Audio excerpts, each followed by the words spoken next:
نحمده ونصلي على رسوله الكريم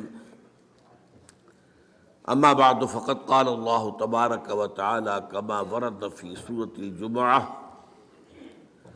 اعوذ بالله من الشيطان الرجيم بسم الله الرحمن الرحيم يسبح لله ما في السماوات وما في الارض الملك القدوس العزيز الحكيم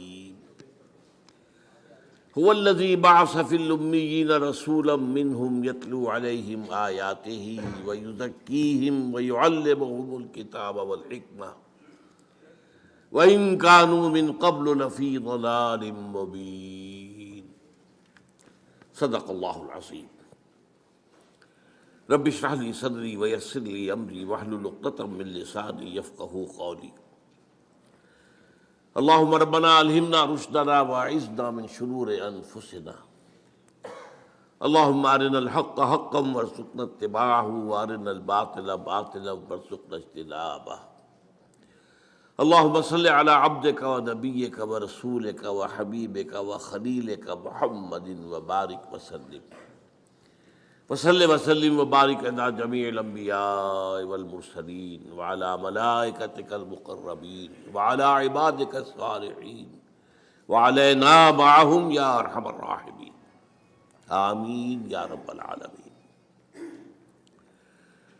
معزز حاضرین اور محترم خواتین، سیرت خیر الانام پر میری یہ تیسری گفتگو ہے، اس کا عنوان ذرا اچھی طرح نوٹ کر لیجیے۔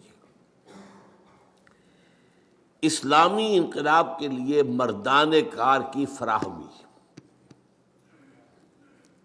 انقلاب مرد لائیں گے نا، رجال، مردان کار کہاں سے آئے؟ اور حزب اللہ کی تشکیل و تنظیم اور تزکیہ و تطہیر کا نبوی طریقہ کار علی صاحب الصلاۃ والسلام۔ اب تک جو دو ہمارے خطبے ہو چکے ہیں، پہلا خطبہ کچھ زیادہ بنیادی علمی تھا کہ جو اسلام کا فلسفہ ہے ایمان، اس میں نبوت اور رسالت پر ایمان کا مقام کیا ہے، لاجک کیا ہے۔ دوسرے میں ہم نے بات کی کہ نبوت اور رسالت حضور کی شخصیت میں اپنے تکمیل کے مرحلے کو پہنچی، اس کے مظاہر کیا ہیں۔ یاد ہوگا ہم نے دو قرار دیے، نبوت کی تکمیل کے مظاہر کیا ہیں؟ ہدایت آپ پر کامل ہو گئی قرآن کی شکل میں، چلی تو ہے آدم سے، فَإِمَّا يَأْتِيَنَّكُم مِّنِّي هُدًى، یہ ہزاروں سال یہ ہدایت جو ہے ارتقائی مراحل طے کر کے اپنے آخری اور تکمیلی درجے کو پہنچی قرآن میں، اور قرآن کی حفاظت کا ذمہ اللہ نے لے لیا۔ انسانی تمدن کہیں غاروں میں جو آگ رہا کرتے تھے انسان، وہاں سے چلتے چلتے چلتے چلتے ایمپائرز تک پہنچا، عظیم سلطنت ہے۔ اس کے اعتبار سے دین حق وہ بھی ارتقا کرتے کرتے کرتے کرتے دین الحق مکمل ہوا محمد رسول اللہ صلی اللہ علیہ وسلم۔ چنانچہ سورہ مائدہ کے الفاظ جو ہے وہ ان دونوں کا احاطہ کرتے ہیں، الیوم اکملت لکم دینکم واتممت علیکم نعمتی۔ نعمت ہدایت ہے، یہ میں نے بارہا بیان کیا ہے کہ اگرچہ ہم کہہ دیتے ہیں یہ صحت بھی نعمت ہے، یہ دولت بھی نعمت ہے، اولاد بھی نعمت ہے، یہ بھی نعمت ہے، وہ بھی، کوئی شے نعمت نہیں ہے جب تک نعمت ہدایت نہ ہو۔ صحت ہے، ہدایت نہیں ہے، بدماشیاں کرو گے، گلچھرے اڑاؤ گے، معاشرے کے اندر فساد اور گندگی پیدا کرو گے،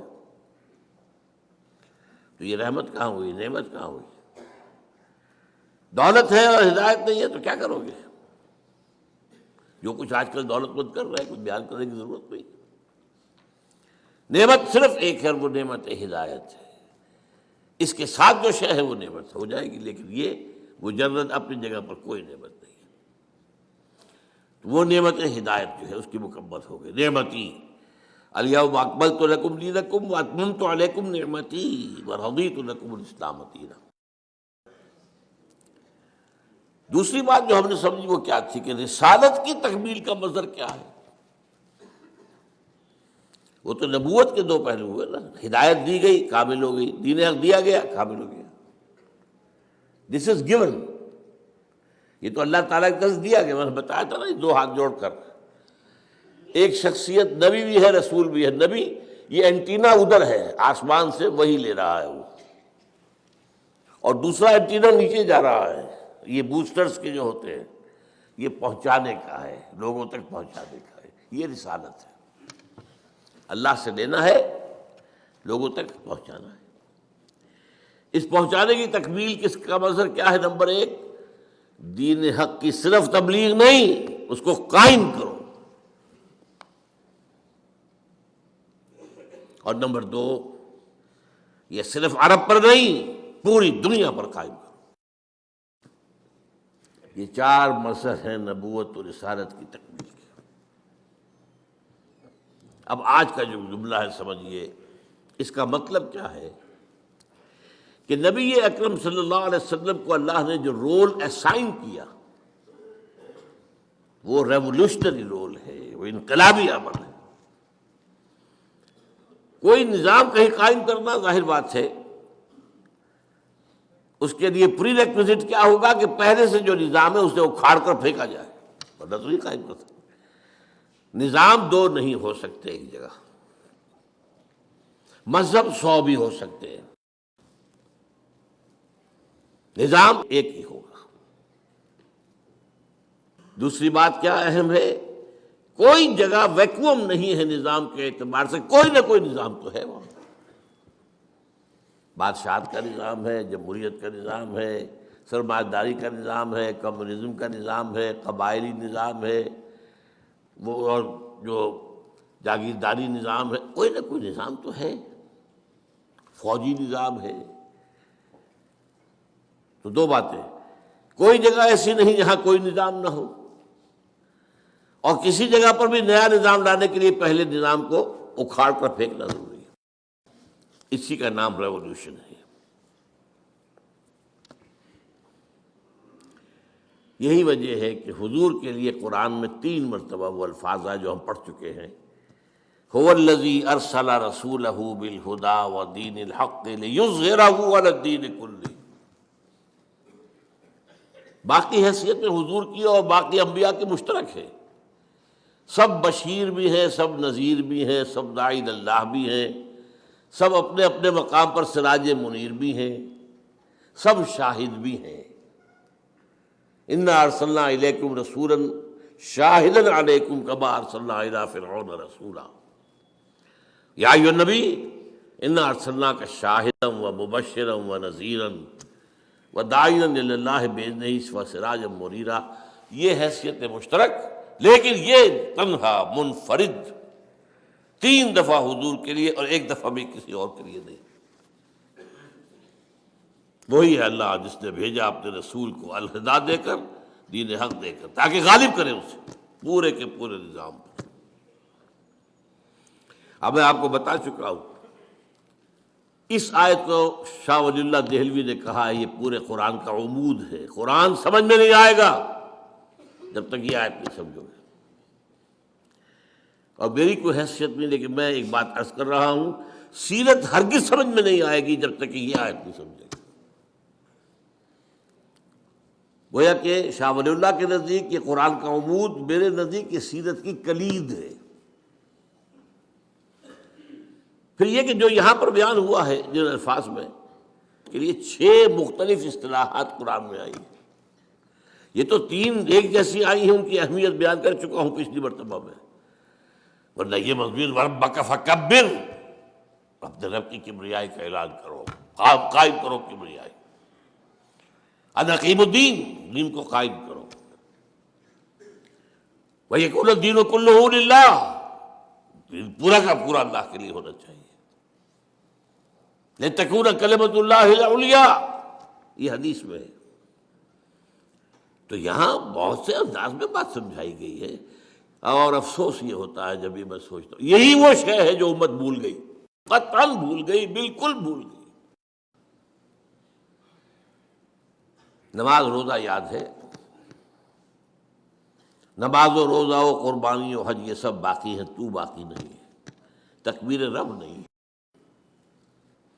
اب آئیے اس بات پر، انقلاب کسے کہتے ہیں؟ It's very important. دیکھیے ویسے تو یہ انقلاب کا لفظ کسی بھی شے کے ساتھ لگا دیں، علمی انقلاب، صنعتی انقلاب، اسی طریقے سے کلچرل ریولوشن، بے شمار۔ لیکن اصل میں انقلاب جس سے کہ ہم بحث کر رہے ہیں، اور جو کہ پولیٹیکل سائنس میں انقلاب کہلاتا ہے، وہ کیا ہے؟ انسان کی اجتماعی زندگی کے 3 پہلوؤں میں سے کم از کم کسی ایک میں بنیادی تبدیلی۔ انقلاب کے لفظی معنی تبدیلی، لیکن انسان کی اجتماعی زندگی کے 3 پہلو، اب یہ پہلے اب یہ سمجھیے 3 پہلو کون سے؟ اجتماعی زندگی کا ایک رخ کیا ہے؟ سیاسی، دوسرا کیا ہے؟ معاشی، تیسرا کیا ہے؟ سماجی، معاشرتی۔ تو کم سے کم ایک میں کوئی بنیادی تبدیلی، اسینشل چینج، بیسک چینج جب آئے گی تو وہ انقلاب کہلائے گا۔ اب اس کے برعکس میں مثال دے رہا ہوں آپ کو، مذہبی تبدیلی کو کوئی انقلاب نہیں کہتا۔ انسانی تاریخ کا بہت اہم واقعہ ہے، آپ اندازہ کیجئے، اس کی کوئی مثال ہی نہیں ہے۔ The whole Roman empire converted to Christianity in the year 324 AD. emperor عیسائی ہوا، پوری سلطنت عیسائی، لیکن اسے کبھی آپ نے پڑھا ہے رومن ریولوشن؟ نہیں۔ مذہب بدلا ہے، نظام تو وہی رہا، وہی بادشاہ جو کا تو جیسے پہلے بیٹھا ہوا تھا ایمپرر، ویسے اب بھی بیٹھا ہوا، لہذا اسے کسی نے آج تک انقلاب نہیں کہا، حالانکہ اتنی بڑی تبدیلی آپ اندازہ کیجیے، یہ کوئی چھوٹی موٹی مملکت نہیں تھی۔ The greatest empire the world has ever seen, the Roman empire, لیکن اسے کوئی بھی انقلاب نہیں کہتا۔ ہاں، انقلاب کا نام فرانس، کوئی 250-250 سال پہلے جو آیا تھا، انقلاب فرانس، سیاسی ڈھانچہ بدل گیا، بادشاہ ختم، جمہوریت کا آغاز۔ انقلاب بولشوک ریولوشن رشیا کا 1917 کا، سرمایہ داری ختم اور کمیونزم آ گیا۔ تیسرا انقلاب ایران کا بھی ہے کہ بادشاہت ختم ہوئی، سیاسی نظام تو بدلا ہے۔ لیکن اس پس منظر میں دیکھیے گا، ان دس کانٹیکسٹ، تاریخ انسانی کا عظیم ترین، گمبھیر ترین، جامع ترین، most profound revolution, it was the revolution of Muhammad صلی اللہ علیہ وسلم۔ All the 3 aspects changed, and even individuals changed. افراد کا ظاہر بدل گیا، باطن بدل گیا، نظریات بدل گئے، خیالات بدل گئے، ویلیوز بدل گئی، اقدار بدل گئی۔ بلکہ میں یہ کہہ رہا ہوں، سوچئے، یہاں ڈھونڈیے، مائکروسکوپ لگائیے، کوئی شے رہ گئی اپنی پچھلی حالت پر؟ Nothing, everything change. تو تاریخ انسانی کا عظیم ترین، گمبھیر ترین، ہمہ گیر ترین، جامع ترین، موسٹ پروفاؤنڈ ریولوشن تھا، وہ ہے جو اردو برپا کی۔ یہ حقائق ہے، اور ان کی گواہی میں آپ کے سامنے پیش کر رہا ہوں، اور جو عربی کا ایک مقولہ ہے اس کو پیش کر کے پہلے، الفضل ما شہدت بہ الاعداء، فضیلت اصل وہ ہوتی ہے جس کا اقرار دشمن کرے۔ ہاں بھائی، یہ بات تو ماننی پڑے گی، ہے میرا دشمن، لیکن یہ اس کی بات میں مانتا ہوں کہ اس کے اندر یہ چیز خوبی ہے. وہ بات ہوئی نا، دوست کی نگاہ میں تو ہر شے خوبی ہی خوبی ہے، عقیدت مند کی نگاہ میں تو ہر شے حسن ہی حسن ہے. تو الفضل ما شہدت بہ الاعداء، عدو کی جمع اعداء. اصل فضیلت وہ ہے جس کی گواہی دشمن دے. اب میں صرف 3 گواہیاں دوں گا، ایک مشرق، ایک مغرب، ایک درمیان. یہی شہر لاہور آج سے 90 سال ان 1920 ایم این رائے لیکچر دیا اس نے. یہاں ایک ہوتا تھا ہال، بریڈلا ہال. جب ہم پڑھتے تھے میڈیکل کالج میں اس وقت تک تو کوئی اس کے آثار واثار کھنڈرات باقی تھے. یہ بھاٹی کے باہر تھا جہاں بعد میں پھر مچھلی کا بازار بنا، منڈی بنی. بریڈلا ہال 1920 میں لیکچر دیا ایم این رائے نے، ہسٹوریکل رول آف اسلام. اور اس نے کہا تاریخ انسانی کا عظیم ترین انقلاب وہ تھا جو محمد نے برپا کیا. And who is this fellow M N Roy? Personal friend of Lenin, member of the communist international, کمیونسٹوں کی تنظیم کی جو highest controlling body, the communist international, اس کا رکن تھا. یہ جانتا تھا کہ انقلاب کہتے کسے، انقلاب کے رائگرز میں سے گزرا ہوا شخص تھا ایم این رائے. اور ایک وقت میں افغانستان میں عبوری حکومت قائم کی تھی ہندوستانیوں نے انگریز کے خلاف. عبوری، اس کا صدر تھا یہ ایم این رائے، راجا مہندر ناتھ رائے، بنگالی. اور اس نے تو کمال ہی کیا اصل میں، جو دلیل دی ہے کہ بعض لوگ سمجھتے ہیں کہ یہ عربوں کی، حضور کے صحابہ کی جو فتوحات تھی ایسے تھی جیسے اور یہ دنیا کے اندر ہمیشہ صحراؤں سے یا جو سطح مرتفع کے علاقے ہوتے ہیں جہاں کھانے کو کچھ نہیں ہوتا، وہاں سے لوگ نکل کے اور جو سیٹلڈ ایریاز ہوتے ہیں، زرخیز علاقے ہوتے ہیں، ان پر حملہ کرتے ہیں، مارتے ہیں، کوٹتے ہیں، لوٹتے ہیں، لے کے بھاگ جاتے ہیں. یہ اس نوعیت کی بات نہیں تھی، یہ اٹیلا والی بات نہیں تھی، یہ ہنو والی بات نہیں تھی، یہ منگول والی بات نہیں تھی، یہ تاتاریوں والی بات نہیں تھی. اس انقلاب کے نتیجے میں دنیا میں نئی تہذیب آئی ہے، نیا تمدن آیا ہے، نئی روشنی آئی ہے، علم پھیلا ہے. یہ اس نے کہا ہے. اور یہ کتاب آج بھی دنیا میں شائع ہو رہی ہے، لیکن ممبئی میں، یہاں کوئی نہیں جانتا، کسی کو دلچسپی نہیں. Historical role of Islam. اب آئیے درمیان میں H G Wells. H G Wells جو ہے ویسے شاطم رسول ہے، گالیاں دی ہیں اس نے حضور کو، بالکل رشدی کی طرح اور تسلیمہ نسرین کی طرح. گھنا نے حملے فیملی لائف پر، ازواج مطہرات کا.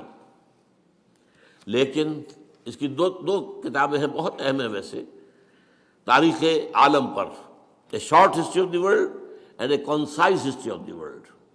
کنسائز ذرا بڑی ہے، شارٹ چھوٹی ہے. Concise history of the world میں جب وہ آتا ہے، کنکلوڈ کرتا ہے حضور کے چیپٹر کو اور خطبہ حجۃ الوداع کی نقل کرتا ہے کہ لا فضل لعربی علی عجمی ولا لعجمی علی عربی ولا لاسود علی احمر ولا لاحمر علی اسود الا بالتقوی. کوئی فضیلت نہیں کسی عرب کو کسی اجمی پر، کسی اجمی کو کسی عرب پر، کسی گورے کو کسی کالے پر، کسی کالے کو کسی گورے پر، الا بالتقوی. And now remember the words. Although the sermons of human fraternity, equality and freedom، 3 الفاظ یاد رکھیے. یہ ہمارے ہاں جو لیڈروں کی تقریروں کے اندر 3 الفاظ دہرائے جاتے ہیں بار بار. یہی تو ویلیوز ہے، فریڈم، فریٹرنیٹی، ایکوالٹی، مساوات، اخوت، حریت. Although the sermons of human fraternity, equality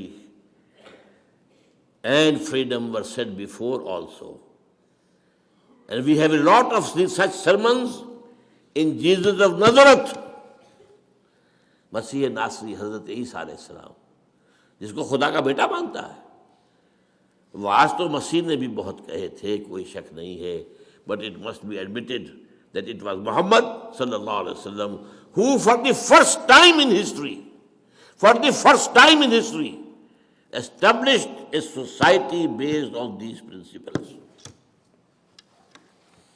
اب بتائیے جادو وہ جو سر چڑھ کر بولے. لیکن ایک بات نوٹ کر لیجیے, ممکن ہے آپ یہ جی ویلز کی کنسائز ہسٹری لے کر تلاش کریں, نہیں ملے گا آپ کو یہ پیسے, اب نکال دیا گیا ہے. کیونکہ یہ تو نئے ایڈیشن آتے ہیں, کیا وہ جی ویل کو تو بھرے ہوئے بہت عرصہ ہو گیا, جو اب نئے ایڈیٹرز ہوتے ہیں وہ چینج کرتے رہتے ہیں. لیکن آپ چاہیں میری بات کی توثیق تو پنجاب لائبریری سے پرانا نسخہ نکالیے اور دیکھیے. تیسرا ڈاکٹر مائیکل ہارٹ, وہ تو میں نے کئی دفعہ بیان کیا ہے, a selection and gradation of the 100 most influential personalities of human history. تاریخ انسانی کا دھارا بہہ رہا ہے, کچھ عرصے کے بعد اس کا کوئی رخ مڑ گیا. کس نے موڑا؟ کسی آدمی نے موڑا, کسی فلسفی نے, کسی انقلابی نے. خود تو نہیں مڑتا, پھر دیکھا پھر مڑ گیا, پھر مڑا. یہ جو تاریخ کے دھارے کے رخ کو موڑنے والے ہیں, پہلے سلیکٹ کر لیا گیا, یہ ہے, یہ ہے, یہ ہے, یہ ہے, یہ 100. ان میں گریڈیشن, پہلے سب سے زیادہ کس نے موڑا, پھر کس نے, پھر کس نے, پھر کس نے. A selection and gradation of the 100 most influential personalities of human history. اور وہ لاتا ہے حضور کو نمبر 1. عیسائی ہے, حضرت عیسیٰ کو لے گیا نمبر 3 پر. بیچ میں لایا نیوٹن کو, سائنس کا. یوں سمجھیے کہ جدید فزکس کا بابا آدم, اس لیے کہ ساری ٹیکنالوجی اور سائنس کی ترقی تو وہاں سے ہے. اور کہتا ہے naturally I O an explanation, مجھے اس کی وجہ بیان کرنی پڑے گی کہ میں نمبر 1 پر لے آیا محمد کو صلی اللہ علیہ وسلم, عیسیٰ 3 پر, 50ویں پہ حضرت عمر کو بھی لے کے آیا بس. لیکن کہتا ہے مجھے تو وجہ بیان کر, this is because he is the only person supremely successful in both the religious and the secular fields. یہ اس لیے ہے کہ ایک ہی شخص ہے تب پوری تاریخ میں جو انسانی زندگی کے دونوں میدانوں میں یکساں اور انتہائی اونچا ہے. اور یہ آج کا کانسیپٹ ہے کہ زندگی کے 2 حصے ہیں, ایک سیکولر لائف ہے اور ایک مذہبی زندگی. مذہبی زندگی میں آپ آزاد ہیں, آپ کتے کو پوجیں, بلی کو پوجیں, کسی کو پوجیں, اعلیٰ تناسل کو پوجیں, جو چاہے پوجیں, یو کین ڈو. ایک خدا کو مانو, 2 کو مانے, 10 کو مانے, 1000 کو مانے, کسی کو نہ مانے. یہ ریلیجن آزادی ہے آپ کو بھائی.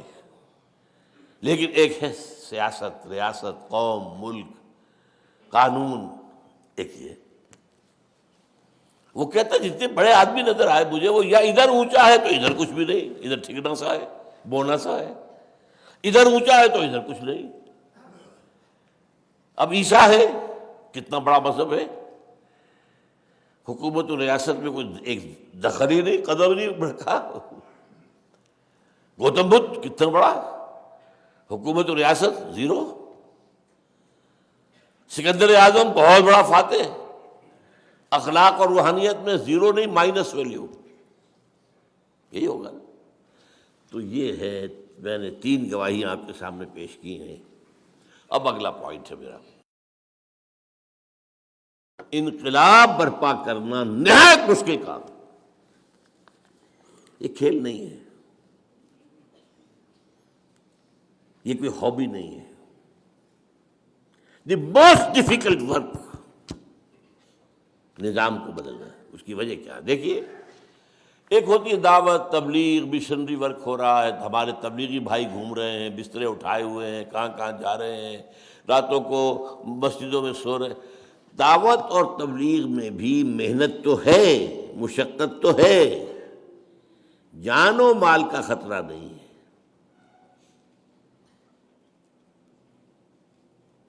سمجھ رہے بات؟ زیادہ نہیں ہے, کوئی گالی دے دے گا, کوئی پاگل کہہ دے گا, بس. جان اور مال, جس کو ہو جان و دل عزیز اس کی گلی میں جائے کیوں. تو محنت مشقت اپنی جگہ ہے, تکلیفیں اٹھاتے ہیں وہ, کیا اس میں کیا شک ہے. گھر پہ سونا اپنے پلنگ کے اوپر، اپنے بستر کے اوپر، اپنے گدے کے اوپر، اور جا کے مسجد میں کھردرے فرش کے اوپر سونا مشقت تو ہے. اور وہ مشنریز نے کیسی کیسی مشقتیں کی ہیں، کہاں کہاں گئے.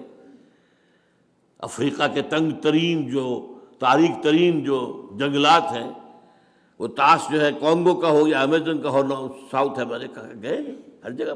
ہمارے یہاں جیکب آباد میں آئے ہیں. گرمی وہ جو جس کو کہا جائے کہ زمین پر جہنم جو ہو جاتا ہے گرمیوں میں. تو تکلیف، محنت، مشقت یہ تو ہوگی، کچھ ریزسٹنس بھی ہو جائے گی، لیکن جان و مال کا خطرہ نہیں. یہی معاملہ کسی علمی کام کا ہے، اسکالرلی ورک، وہ خطرہ نہیں ہے جان و مال کا. اختلاف ہو جائے گا، کوئی آپ کی ریسرچ کے خلاف کوئی اور مقابلے میں ریسرچ لے آئے گا، وہ آپ کو پاگل قرار دے دے گا، آپ اس کو پاگل قرار دے دیں گے، ہو جائے گا. علمی کام ہو، ریسرچ ورک ہو، تحقیق کا، اس میں بھی وہ اندیشہ نہیں ہے. لیکن انقلاب، وہاں جان و مال کا خطرہ ہے. کیوں؟ انقلاب کی زد پڑتی ہے جو ایگزسٹنگ سسٹم ہے، اس میں جو پاور بیسس ہیں، اس میں جو رولنگ کلاسز ہیں، اس میں جو ویسٹڈ انٹرسٹ ہے، اس میں جن لوگوں کو جو پریولیج کلاسز ہیں، ان کے مفادات میں زد پڑتی ہے. They are bound to resist. وہ تو کہیں گے نظام کوہنا کے پاس مانو یہ میرا معرض انقلاب میں ہے، آؤ ختم کرو انہیں، مارو انہیں. یہ ہمارے نظام کو ختم کرنا چاہتے ہیں. ہمارے مفادات کا تقاضا سٹیٹس کو نظام رہے، اور یہ آئے نظام بدلنے.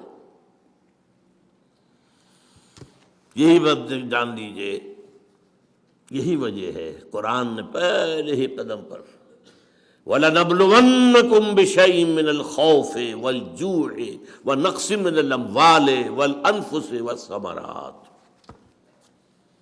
وَبَشِّرِ الصَّابِرِينَ الَّذِينَ إِذَا أَصَابَتْهُم مُّصِيبَةٌ قَالُوا إِنَّا لِلَّهِ وَإِنَّا إِلَيْهِ رَاجِعُونَ. تیار رہو. اور ذرا سی جب وہ دور آیا تھا، کچھ گھبراہٹ ہوئی، تو فرمایا ام حسبتم ان تدخلوا الجنہ ولما یاتکم مثل الذین خلوا من قبلکم مستهم الباساء والضراء وزلزلوا حتى يقول الرسول والذین آمنوا معه متى نصر اللہ الا ان نصر اللہ قریب. تو انقلاب برپا کرنا مشکل ترین کام ہے. سیدھی طرح عقلی طور پر، منطقی طور پر سمجھ لیجیے. You have to face the heavy odds. اچھا، اب میں آ رہا ہوں انقلابی عمل کے مراحل. اس سے پہلے میں بیان کر چکا ہوں، آج سے 25 سال پہلے منہج انقلاب نبی میری کتاب ہے، اور بہت اللہ کا میں شکر ادا کیا کرتا ہوں کہ جس طریقے سے اس نے سیرت کو مجھ پر کھولا ہے. کلید اس لیے میں نے کہا، کلید، سیرت کی کلید، اسے آپ فلسفہ سیرت بھی کہہ سکتے ہیں. میں نے 6 مراحل میں بیان کیا ہے انقلاب کسی ایک جگہ پر. 7واں مرحلہ وہ آئے گا انقلاب کی تکمیل کے بعد، تصدیر الانقلاب، انقلاب اب باہر ایکسپورٹ کرنا. اس لیے کہ انقلاب کا خاصہ یہ ہے کہ وہ کسی ایک ملک میں نہیں رہ سکتا اگر انقلاب ہے. And this is the litmus test کہ کوئی شاید انقلاب ہے یا نہیں ہے. اس کا لٹمس ٹیسٹ یہی ہے کہ یہ آگے پھیلا یا وہیں کا وہیں رہ گیا. Here the Iranian revolution has failed badly. لیکن ظاہر ہے کہ فرانس کا انقلاب کہاں سے کہاں پہنچا تھا، ساری دنیا میں ہے. روس کا انقلاب کہاں سے کہاں پہنچا تھا، لیٹن امریکہ میں پہنچ گیا، چائنا میں پہنچ گیا، انڈیا میں آج بھی کمیونسٹ پارٹیز ہیں، سب کچھ ہے. 6+1 7. ایک بات میں حضور کے انقلاب کے بارے میں ابھی یہاں کہہ دوں. ایک تو وہی الفاظ نوٹ کر لیجئے، آپ کا انقلاب جامع ترین، گمبھیر ترین، ہمگیر ترین، موسٹ پروفاؤنڈ. آل انکلوسو. اور دوسری بات جو ہے جس کی کوئی مثال ہی نہیں ہے، اس سارے انقلابی عمل کی قیادت آپ نے بنفس نفیس فرمائی. وہی شخص جو مکے کی گلیوں میں ایک مبلغ کی حیثیت سے گھوم رہا ہے، تبلیغ کر رہا ہے، لوگوں سے بات کر رہا ہے، لوگ گھروں میں جا کے بات کر رہا ہے. رب انی دعوت قومی لیلا و نہارا فلم یزدہم دعائی الا فرارا. وہی بدر اور احد کے اندر فوج کو کمانڈ کر رہا ہے. یہ کہیں نہیں ہے. باقی دنیا کے انقلاب جو آئے وہ کئی نسلوں میں آئے. کسی نے فکر دیا، کسی نے میدان میں لیڈ کیا. والٹر اور روسو جمہوری انقلاب تھا اس کا فرانس کا، میدان میں ان کا کوئی رول ہی نہیں. دیور ڈیسک ورکرز، لکھتے تھے بس بیٹھ کے. Marx and Engels desk workers, کتاب لکھ دی ڈاس کے بیٹا. انقلاب تو نہ جرمنی میں آیا نہ انگلینڈ میں آیا، کتاب وہاں لکھی گئی تھی، کچھ جرمنی میں لکھی تھی، کچھ جا کے انگلستان میں لندن میں مکمل کی. انقلاب آیا روس میں. لہذا انقلابی عمل اگر معلوم کرنا ہو، واحد source, this only source of a true revolutionary process is the سیرہ آف محمد صلی اللہ علیہ وسلم. سارے مراحل موجود ہیں. اب میں کہہ رہا ہوں، اب میں آج جو ہے اس کو مختصر کر کے دو مرحلوں میں بیان کر رہا ہوں، 2 جمع 1، 2 انقلاب برپا کرنے کا مراحل اور ایک پھر اس کا ایکسپورٹ ہونا. اقبال کے 2 شعر میں نے بہت سنائے ہیں، آج پھر سن لیجیے. اقبال جس طریقے سے کہ انقلاب کا داعی تھا، اگرچہ وہ میدان کا آدمی نہیں تھا، he was not a man of the field، مفکر، وہ اس کی تصویر وہی ہے سب سے اعلیٰ جو سر جھکائے. لاکھ حکیم سر بجیب ایک کلیم سر بکف. وہ کلیم نہیں تھا، حکیم تھا، لیکن اس کی حکیمی جو ہے، ذرا دیکھیے کس قدر الفاظ کے اندر تلخی ہے، تلخی. خواجہ از خون رگے مزدور سازد لال ناب. یہ سرمایہ دار، کارخانے دار، مزدور کی رگوں میں دوڑنے والے سرخ خون کو کشید کرتا ہے اپنی سرخ شراب جو بیٹھ کر پیتا ہے وہ شام کو. خواجہ از خون رگے مزدور سازد لال ناب، از جفائے دہ خدایاں کشت دہقانہ خراب. اور یہ زمیندار اور جاگیرداروں کے ظلم و ستم سے دہقان کی کھیتی برباد ہو گئی. انقلاب انقلاب انقلاب، بڑی پیاری نظم اس کی. لیکن جو کیفیت ایک خاص ہے، اور وہ کس مقام پہ اس وقت تھا، یہ کہاں تھا اس وقت جو یہ بات کر رہا ہے. گفتند اللہ نے مجھ سے کہا، گفتند جہان ماں آیا بے تمہیں سازد. اے اقبال، ہم نے جس دنیا میں تمہیں بھیجا ہے، اپنی دنیا، ہماری دنیا ہے، تمہیں پسند آئی؟ گفتم کے نمی سازد. نہیں، ظلم ہے یہاں تو انسان کا خون چوس رہا ہے، خون پی رہا ہے، ظلم ہو رہا ہے. گفتند کے برہم زن، اچھا تو توڑ دو پھوڑ دو. یہ توڑ دو پھوڑ دو کا لفظ ہے کہ جو آیا ہے شاہ ولی اللہ کے ہاں، فک و کل نظام، پورے نظام کو توڑ دینا. یہ دین الحق کا اظہار جو ہے، جس کو وہ عمود کہتے ہیں، پورے نظام، فک کھول دینا. یہ پورا نظام جو ہے ایک وحدت ہوتا ہے، جڑا ہوا ہے ایک دوسرے کے ساتھ. فک و کل نظام، توڑ دو پھوڑ دو. توڑ دے پھوڑ دے کیسے؟ با نشہ درویشی در ساز و دمادم زن. پہلے تو ذرا درویشی کے ساتھ سازگاری اختیار کرو. دعوت ہے، تبلیغ ہے، انذار ہے، تبشیر ہے، وعظ ہے، نصیحت ہے، اپیل ہے، دلیل ہے. کوئی پاگل کہہ دے سب کرو، کوئی کہہ دے شاعر ہے تو سب کرو، کوئی کہہ دے کہ یہ جھوٹ بول رہا ہے تو سب کرو، کسی کو جواب مت دو. تم پر پتھراؤ کیا جائے تو تم پھول پیش کرو، تمہیں گالیاں دی جائیں تو تم دعائیں دو. درویشی درویشی درویشی. یہ 12 برس حضور کے درویشی کے ہیں مکے کے. بانشہ درویشی در ساز و دمادم زن دمادم زن دمادم زن. لگے رہو لگے رہو لگے رہو لگے. چوب پختہ شوی خود را بر سلطنت جم زن. جب تیار ہو جاؤ تو پھر اپنے آپ کو سلطنت جم پر دے مارو، ٹکرا دو. تو 2 مرحلے ہیں. پہلے مرحلے کا نام ہے ایک جماعت کی تیاری، اے ٹرولی ریولیوشنری پارٹی، جو اسلامی کانٹیکسٹ میں کہلائے گی حزب اللہ، اللہ کی پارٹی. اور دوسرے کانٹیکسٹ، دوسرے تصادم، ٹکرا دو. اب میں پہلا مرحلہ لے رہا ہوں آج، جو میرا آج کا اصل موضوع ہے. میں نے کہا تھا نا عنوان کیا تھا؟ مردان کار کی فراہمی اور حزب اللہ کی تشکیل و تنظیم و تزکیہ و تطہیر کا نبوی طریقہ کار.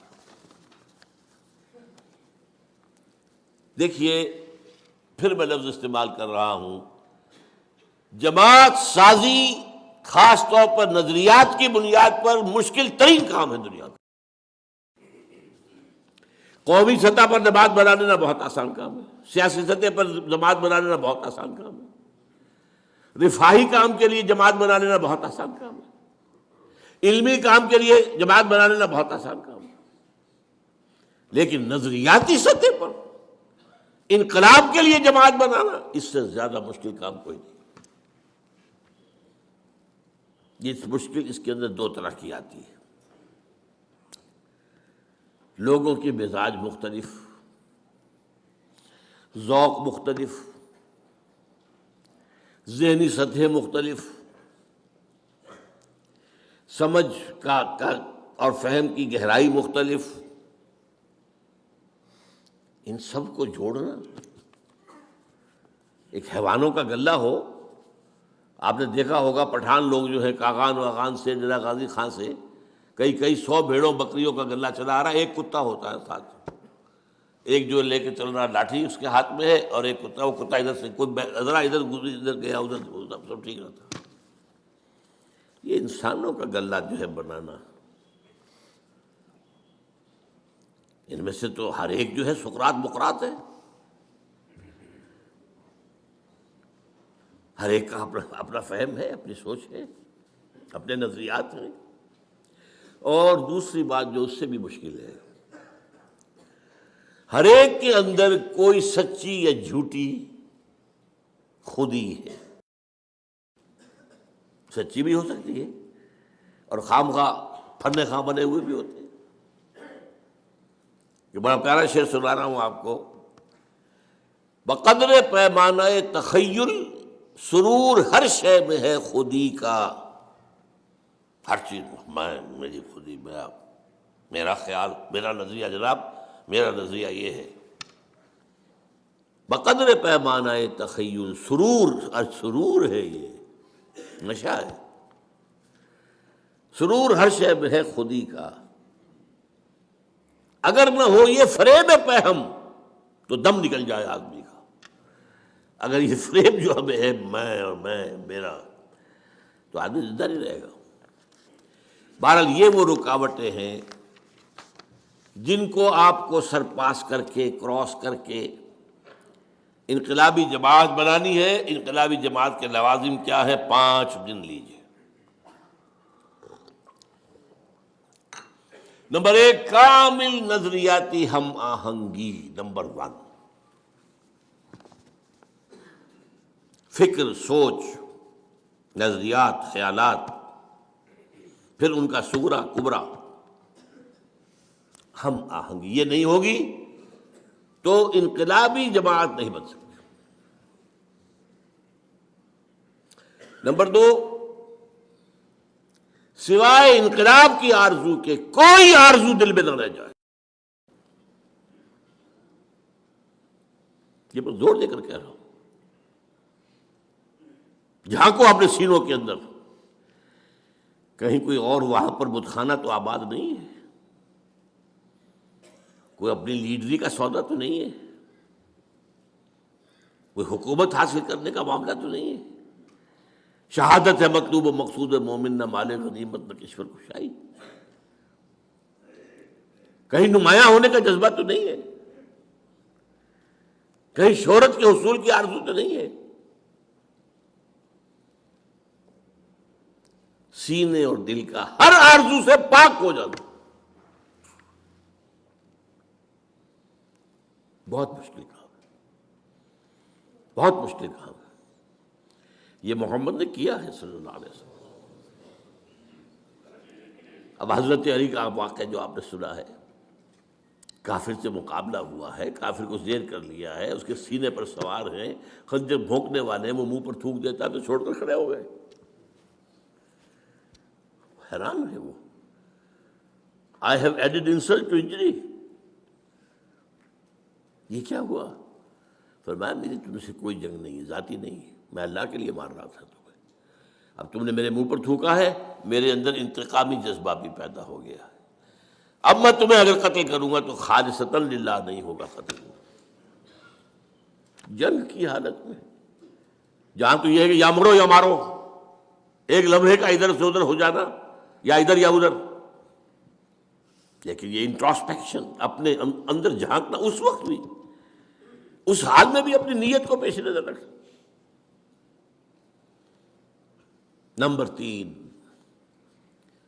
انقلاب کے لیے تن من دھن، یہاں تک کہ جان دینے کے لیے آمادگی ہی نہیں، انتہائی شوق.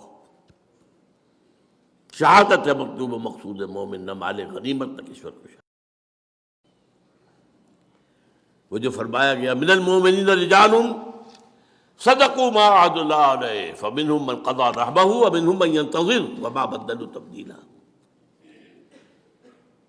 ذرا دل میں جھانک کر دیکھنا چاہیے ہے وہاں یا نہیں. اگر نہیں ہے تو ابھی آپ آئے مقام پر پہنچے نہیں ہیں. آپ سمجھ رہے ہوں گے کہ میں بڑا انقلابی کارکن ہوں. نمبر 4، نظم کی پابندی کے لیے اپنی انا اس کو کچل دینا. لسن اینڈ اوبے، سم و طاعت. اور 5ویں، انتہائی مضبوط نظریاتی عصبیت، یعنی جذباتی وابستگی. یہ میرا بھائی ہے، یہ انقلابی کارکن ہے، میرا حقیقی بھائی ادھر رہے، یہ ہے میرا بھائی. یہ عصبیت، نظریاتی عصبیت. یہ 5 جب تک، جس کو کہ آپ کو معلوم ہے کمیونسٹ میں کیا کہتے ہیں، کامریڈ. یہ کامریڈ کا رشتہ جو ہے یہ بھائی بہن کے رشتے سے صرف بہت اونچا. اگر نہ ہو تو انقلاب برپا نہیں ہوگا. These are the 5 prerequisites. ہدف، یہ لوازم پیدا کرنے ہوں گے کسی انقلابی جماعت کے اندر. اب اس میں ذرا اس خاکے میں تھوڑا سا رنگ بھر دوں دینی. نظریاتی ہم آہنگی کا مطلب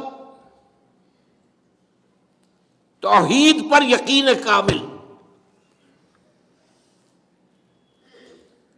اسلامی انقلاب کا نظریہ جو ہے، انقلابی نظریہ، وہ توحید ہے. لیکن توحید جسے آپ توحید سمجھتے ہیں وہ توحید نہیں. آپ کی توحید ایک عقیدہ ہے، اور حقیقی توحید ایک انقلابی نظریہ ہے. اس کے 3 اسپیکٹس ہیں. وہ جو میں نے کہا تھا، انقلابی نظریہ وہ ہے جو ایگزسٹنگ کلیکٹیو سسٹم کے جو مختلف جڑیں ہیں ان کے جڑوں کے اوپر تیشہ بن کر گرے. سیاسی سطح پر ان الحکم الا للہ، حاکمیت فقط اللہ کی. انسانی حاکمیت کفر، شرک، بدترین شرک، بدترین کفر، چاہے انڈیویجول ہو اور چاہے کلیکٹیو ہو۔ سروری زیبا فقط اس ذات بے ہمتا کو ہے، حکمراں ہے ایک وہی، باقی بتان آزری۔ یہ سیاست ہے۔ معیشت، ملکیت کا حق، ملکیت تامہ، ملکیت کاملہ صرف اس کا ہے۔ جو کچھ ہے اس کی ملکیت ہے، تمہاری نہیں ہے، تمہارے پاس امانت ہے۔ حاکمیت اللہ کے لیے، تمہارے لیے خلافت، ملکیت اللہ کے لیے، تمہارے لیے امانت۔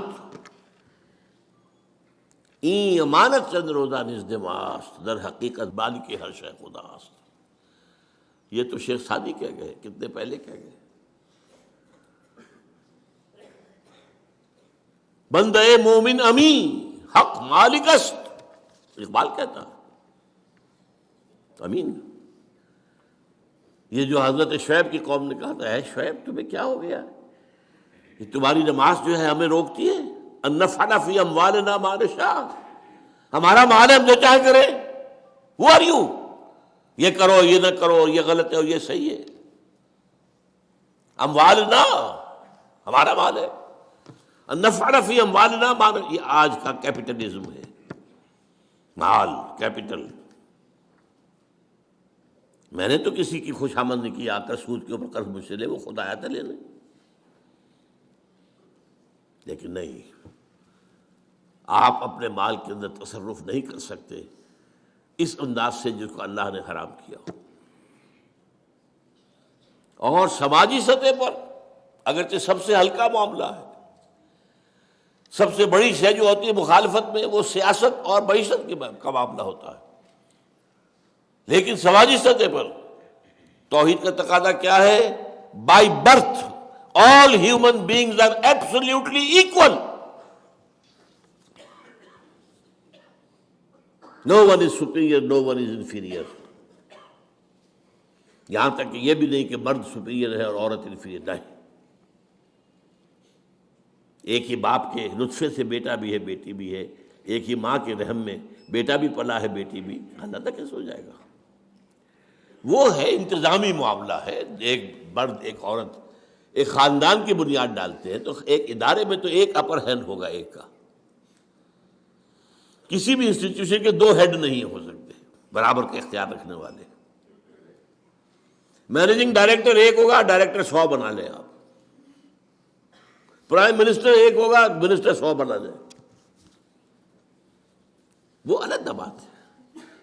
وہ تو ظاہر بات ہے کہ ایک بڑا افسر ہے، ایک اس کے دروازے پر کھڑا ہوا دربان ہے، as human beings they are equal, لیکن اپنی اس حیثیت میں وہ ایکول نہیں۔ یہ انتظامی معاملہ، ورنہ تمام انسان پیدائشی طور پر برابر ہیں۔ جو بھی ان کے اندر فرق ہے وہ ایکوائرڈ کریکٹرز کی وجہ سے ہوگا۔ کسی نے علم زیادہ حاصل کیا، زیادہ عزت ہونی چاہیے۔ کوئی خادم خلق زیادہ ہے، اس کی زیادہ عزت ہونی چاہیے۔ کوئی تقویٰ کے اندر، دین کے اندر آگے نکل کے اس کی عزت زیادہ ہونی چاہیے۔ الا بالتقویٰ۔ ہم نے پیدا کیا انسان کو ایک مرد ایک عورت سے، یا ایھا الناس انا خلقناکم من ذکر و انثی وجعلناکم شعوبا وقبائل لتعارفوا ان اکرمکم عند اللہ اتقاکم۔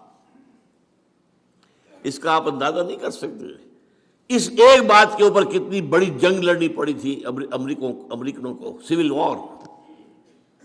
وہ کالے غلاموں کو آزاد کرنے کو تیار نہیں تھے، ساؤدرن اسٹیٹس۔ آج بھی کتنی بڑی لعنت ہے ہندوستان کے اندر، کاسٹ سسٹم۔ یہ پیدائشی شودر ہے، میں پیدائشی براہمن ہوں، وہی سی he can't sit with me. حکومت نے ایڑی چوٹی کا زور لگا لیا ہے، لیکن ذرا وہ سیٹیں فکس کرتے ہیں دلیت کے لیے اور وہ جا کے ان کی بستیاں جلا دیتے ہیں۔ جتنے فسادات ہندو مسلم فسادات وہاں ہوتے ہیں، اس سے کہیں زیادہ ہائی کاسٹ ہندو، لو کاسٹ ہندو کا ہوتا ہے۔ پوری پوری بستیاں جلا دیں۔ وہ بستیاں کیا ہوتی ہیں؟ ان کی جھونپڑیاں ہوتی ہیں۔ وہ شودر جو ہے وہاں، دلت جو ہے وہاں کا، یہ دنیا کی سب سے بڑی ڈیموکریسیز کا حال ہے۔ یہ امریکہ سے آگے کہاں جائے گا معاملہ ڈیموکریسی کا، اور بھارت سے آگے کہاں جائے گا؟ لیکن سماجی پیدائشی فرق، رنگ کا فرق، اسی لیے ایجیولس نے کہا نا، وہ فقرے لیے اس نے، لا فضل لعربی علی عجمی ولا لعجمی علی عربی.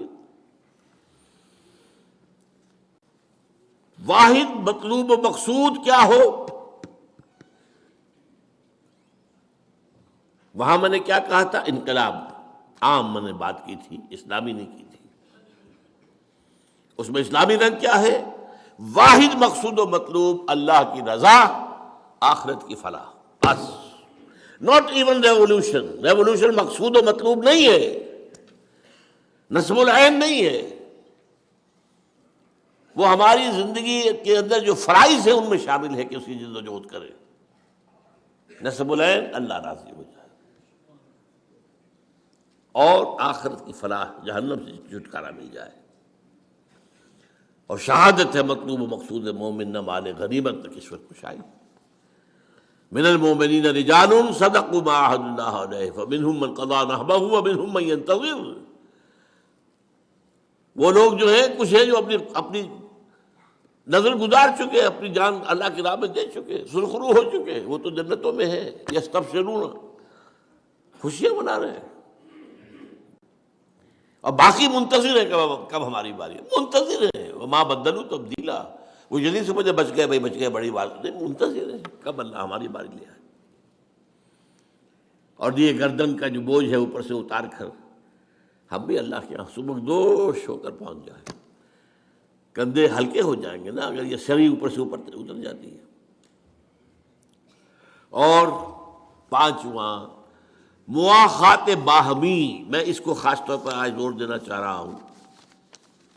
بدقسمتی سے اس پر ہمارے ہاں توجہ کم ہوئی ہے.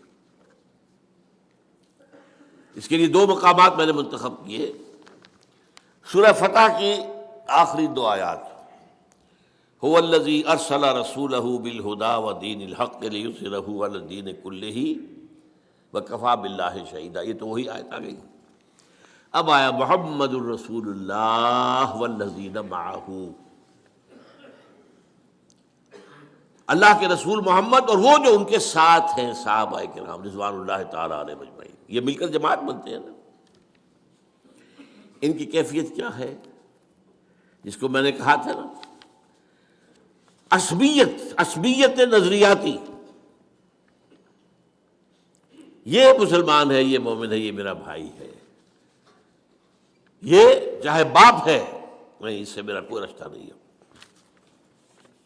اشداء علی الکفار رحماء بینہم،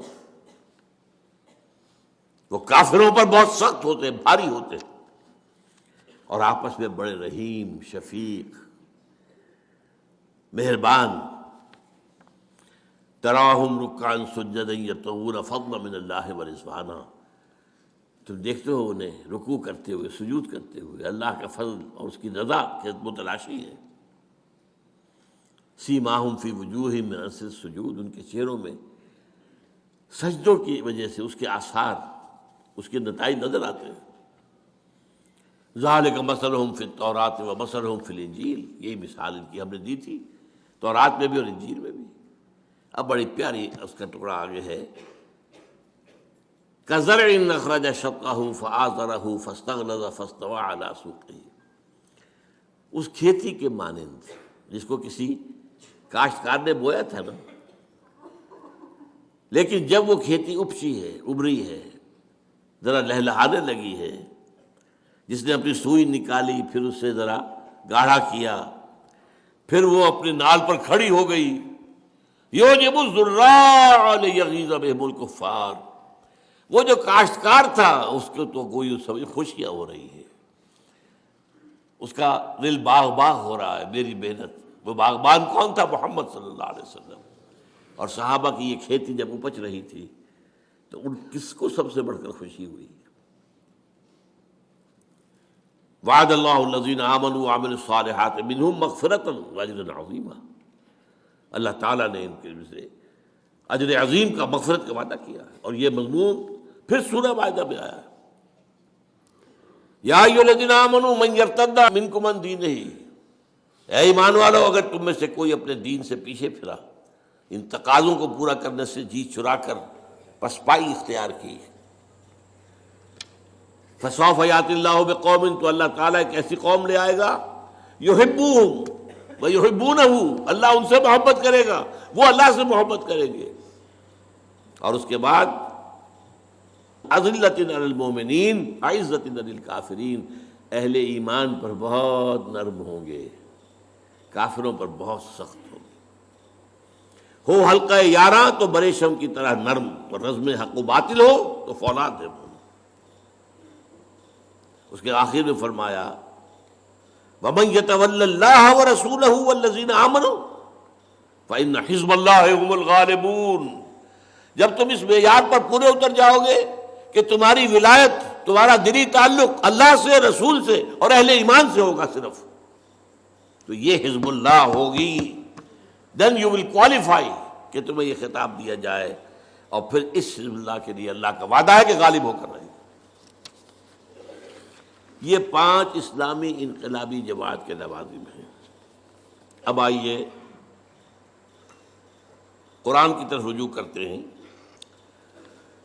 فرد کی تبدیلی کے لیے قرآن کا پروگرام کیا ہے؟ اس لیے کہ ظاہر بات ہے انقلاب آئے گا جماعت سے، جماعت بنے گی افراد سے. اسٹارٹنگ پوائنٹ کیا ہے ہمارا؟ فرد. فرد کی تبدیلی کے لیے قرآن مجید میں 4 اصطلاحات 4 دفعہ آئی. پچھلی دفعہ یاد ہوگا میں نے کہا تھا کہ تکرار جو ہے کسی کلام کا حسن نہیں ہوتا، عام طور پر اسے عیب سمجھا جاتا. تکرار بھائی کوئی الفاظ بدل کے لاؤ، ایک پھول کا مضمون ہو تو 100 رنگ سے باندھو، میں بتا چکا ہوں. اظہار دین الحق کے لیے کتنی اصطلاحات آ گئی قرآن میں، 6-7 تو میں نے گنوا دی آج بھی. لیکن پھر بھی وہ 3 آیتیں جو کہ تو آئیں، هو الذی ارسل رسولہ بالہدی ودین الحق لیظہرہ علی الدین کلہ. لیکن کمال یہ ہے کہ وہاں پر کوئی بورڈم نہیں ہوتا ہے، وہ اللہ کا کلام ہے، یہ معجزہ ہے. تکرار کیوں ہے؟ کہ ان الفاظ کی اہمیت کو سمجھو اور اپنی مائکروسکوپ کو اس کے اوپر فکس کر دو. زیر ہر لفظ غالب چیدام میں خانہ ہے. یہ ایک ایک لفظ کے اندر جو ہے جو کچھ پنہا ہے، پورا میخانہ پنہا ہے. گنجینہ معنی کا طلسم اس کو سمجھیو، جو لفظ کے غالب میرے اشعار میں آوے وہ تعلی ہے. غالب کی قرآن کی شان یہ ہے جو لفظ آ رہا ہے، گنجینہ معنی کا طلسم. اب حیران آپ ہوئیے، حضور کا مقصد بعثت 3 دفعہ، اس کے لیے افراد کی تیاری 4 دفعہ. 4 اصطلاحات قرآن میں 4 دفعہ آ رہی ہیں. آج ہم نے اس کے لیے آیتیں پڑھی ہیں. سب سے پہلے سورہ جمعہ، یسبح للہ ما فی السماوات و ما فی الارض الملک القدوس العزیز الحکیم. اور ایک بات نوٹ کر لیجیے، اکثر سورت آیتوں کے آخر میں اللہ کے 2 اسماء آتے ہیں، زیادہ نہیں. وَهُوَ الغفور الرحیم، وَهُوَ الخبیر العلیم، یہی ہے نا. وَهُوَ العزیز الحکیم، وَهُوَ السمیع البصیر. دو. صرف قرآن مجید میں ایک صورت یہ ہے جہاں 4 اسماء آئے ہیں ایک آیت کے اندر، اور سورہ حشر ہے اس میں 8 آئے ہیں.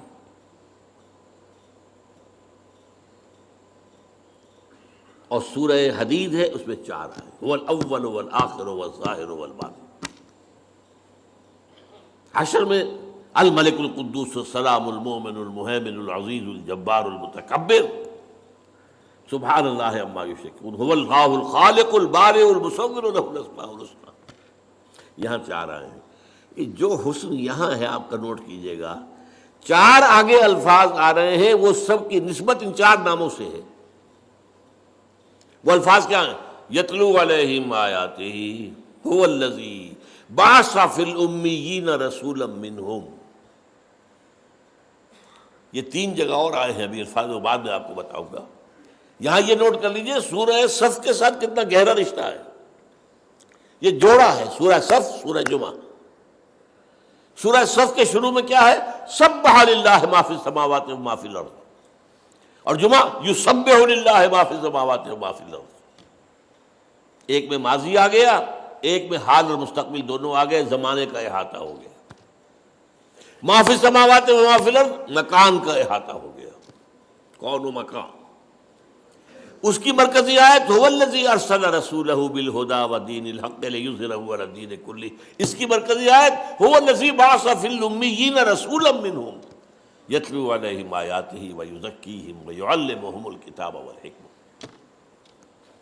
اور جو چار نام ہیں اللہ کے، الملک، بادشاہ کا فرمان کو پڑھ کر سنا رہا ہے، یہ ہے یتلو علیہم آیاتہ۔ وہ بادشاہ حقیقی القدوس ہے، پاک ہے، ہمارا رسول بھی تمہیں پاک کر رہا ہے۔ الملک القدوس عزیز الحکیم، عزیز ہے، زبردست ہے، اس کا قانون ہے جو تمہیں دیا جا رہا ہے، اور الحکیم ہے، تمہیں تعلیم حکمت بھی دی جا رہی ہے۔ یتلو علیہم آیاتہ، یہ الملک، وَيُزَكِّيهِمْ القدوس، يُعَلِّمُهُمُ الکتاب، یہ العزیز، والحکمہ الحکیم۔ ان چار الفاظ کا تعلق چار اسماء کا گویا کہ یہ سایہ ہے۔ اب نوٹ کیجئے، یہ الفاظ پہلے آئے سورہ بقرہ میں دو جگہ۔ پہلے 15ویں رکوع کے آخر میں حضرت ابراہیم اور اسماعیل کی دعا، جب وہ بنیادیں اٹھا رہے تھے خانہ کعبہ کی، تو جو دعا مانگی ان میں سے ایک یہ بھی تھی، پروردگار ہماری جو نسل یہاں آباد ہوگی تیرے اس گھر کے پاس، ربنا وبعث فیہم رسولا منہم، ان میں اپنا ایک رسول اٹھائیے انہی میں سے، کیا کرے گا؟ یتلو علیہم آیاتہ ویعلمہم الکتاب والحکمۃ ویزکیہم۔ چار آ گئے، کوئی چیز تھوڑا سا فرق ہے، ترتیب مختلف ہے، میں بعد میں بات کروں گا۔ دو رکوعوں کے بعد آ گیا اعلان، دیکھو یہ تمہارے باپ ابراہیم اور اسماعیل کی دعا کا ظہور، محمد آ گئے تمہارے پاس صلی اللہ علیہ وسلم۔ کما ارسلنا فیکم رسولا منکم یتلو علیکم آیاتنا ویزکیکم ویعلمکم الکتاب والحکمہ۔ وہی چار چیزیں۔ سورہ بقرہ کا جوڑا ہے سورہ آل عمران، اس میں پھر آ گیا لقد من اللہ علی المؤمنین اذ بعث فیہم رسولا من انفسہم یتلو علیہم آیاتہ ویزکیہم ویعلمہم الکتاب والحکمہ۔ لیکن سب سے شاندار انداز میں ہے سورہ جمعہ، هو الذی بعث فی الامیین رسولا منہم یتلو علیہم آیاتہ ویزکیہم ویعلمہم الکتاب والحکمہ۔ اب یہاں اگر غور سے آپ نے سنا ہو تو آپ کو نظر آئے گا کہ ایک فرق ہے۔ ابراہیم اور اسماعیل کی دعا میں تلاوت آیات کے فوراً بعد تعلیم کتاب و حکمت، پھر تزکیہ آخر میں۔ باقی تینوں جگہوں پر تلاوت آیات، پھر تزکیہ، پھر کتاب و حکمت کی تعلیم۔ اب فرق کیا ہے؟ وہ دعا ہے ابراہیم اور اسماعیل کی، وہاں تو اللہ ان کی دعا نقل کر رہا ہے، یہاں اللہ کی طرف سے آ رہا ہے، تو یقیناً یہ ترتیب زیادہ جو ہے امپرووڈ شمار ہوگی، اسے بھی ہم غلط نہیں کہیں گے، وہ بھی دو رسولوں کی بات ہے نا۔ ربنا وبعث فیہم رسولا منہم یتلو علیہم آیاتک ویعلمہم الکتاب والحکمۃ ویزکیہم، غلط تو نہیں ہے یہ۔ لیکن ایک بات معلوم ہو گئی، اس وقت ہائیسٹ ویلیو جو تھی وہ تزکیہ تھا، اب ہائیسٹ ویلیو حکمت ہے، کیونکہ تین جگہ اللہ کی طرف سے آ رہا ہے۔ 18واں رکوع سورہ بقرہ کا، پھر آل عمران، پھر سورہ جمعہ، وہاں تو یہ آ رہا هو الذی بعث فی الامیین رسولا منہم یتلو علیہم آیاتہ ویزکیہم ویعلمہم الکتاب والحکمہ۔ اب ان پر آئیے،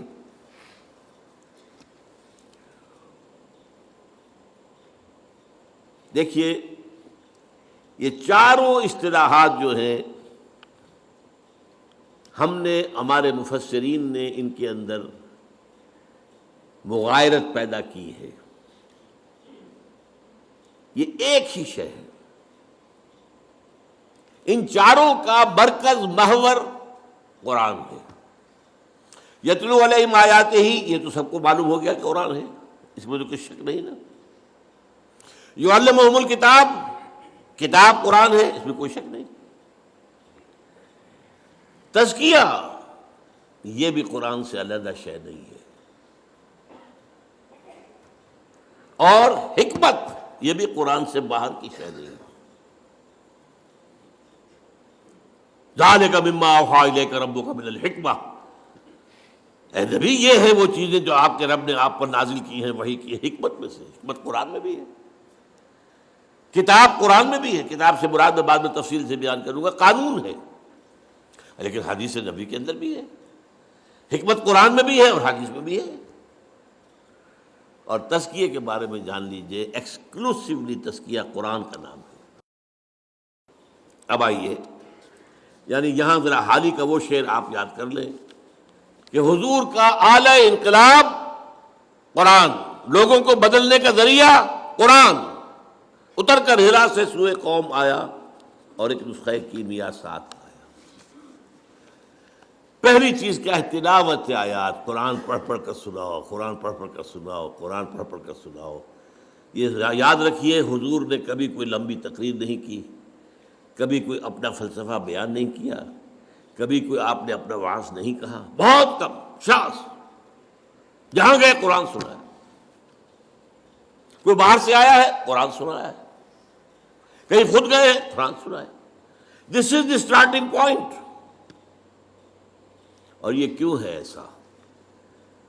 دیکھیے، یہ قرآن مردان کار کی تلاش اور فراہمی کا ذریعہ ہے.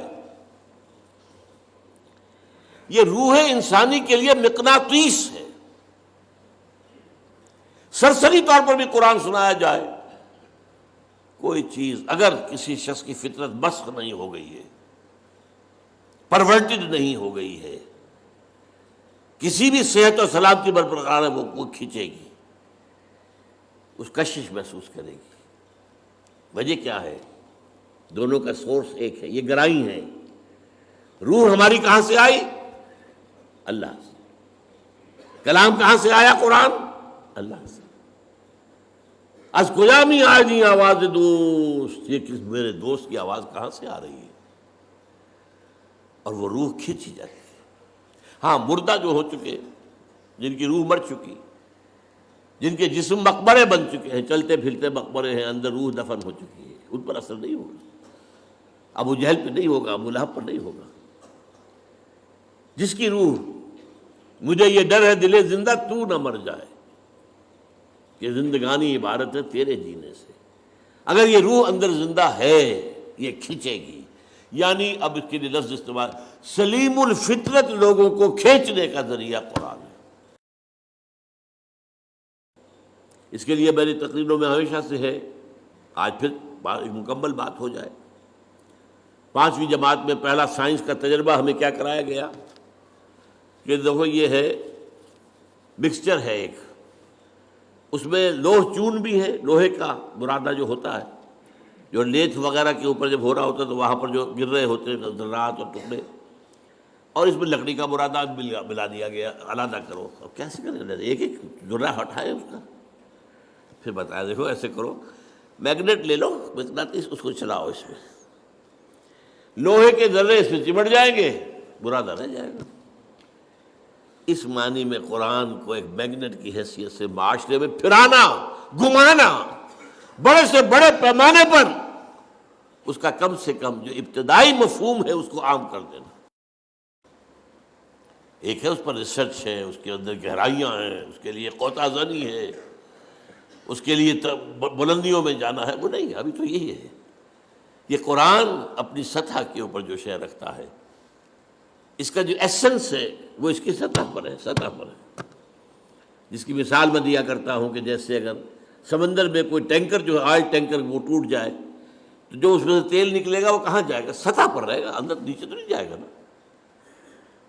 وہ سرفیس پر رہے گا. تو قرآن کی وہ جو ہے روح کو کھینچ لینے والی شے جو ہے وہ اس کی سطح پر ہے۔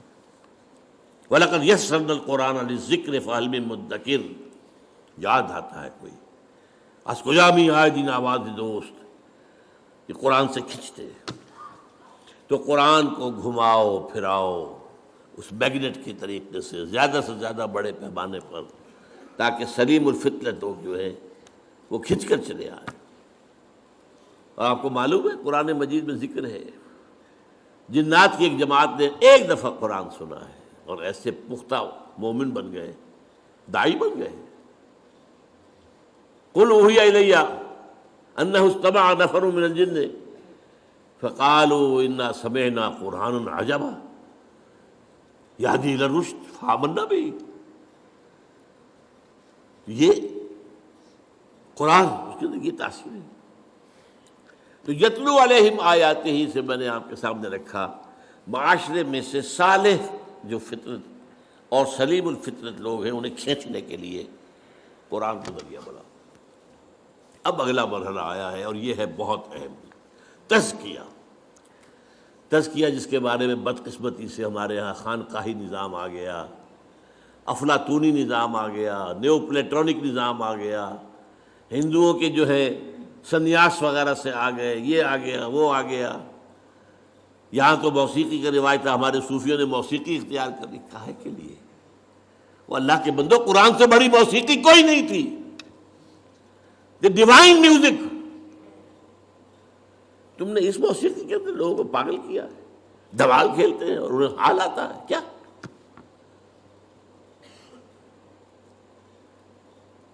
تزکیہ کیا ہے تو جان دیجئے۔ یہ جامع ترین اصطلاح ہے لیکن میں اسے آپ کو 5 حصوں میں تقسیم کر کے بتاؤں گا ابھی۔ لیکن عمل کہتے کسے تزکیہ؟ یہ باغبان کا ایک عمل ہے۔ ایک باغبان ہے، اس نے باغ لگایا ہے، اس میں کچھ پھولوں کے پودے ہیں، کچھ پھلوں کے درخت ہیں۔ وہ داخل ہوتا ہے، دیکھتا ہے جہاں میں نے پھولوں کا پودا لگایا ہوا تھا وہاں گھاس وغیرہ کافی اگائی ہے، جھاڑ جکاڑ ہے۔ وہ کھرپا ہاتھ میں لیتا ہے، سب کو کھود کے باہر پھینکتا ہے۔ کیوں؟ کیونکہ یہ گھاس جو ہے یہ زمین کے اندر جو قوت نمو ہے اسے لے رہی ہے، پانی بھی کھینچ رہی ہے۔ یہ نہ ہو تو یہ ساری چیز جائے گی میرے پودے کے لیے، یہ پودے کی نشو و نما میں رکاوٹ ہو رہی ہے، تو جو رکاوٹ ہے اسے ہٹاؤ یہاں سے۔ یہ ہے عمل تزکیہ، پاک کرنا۔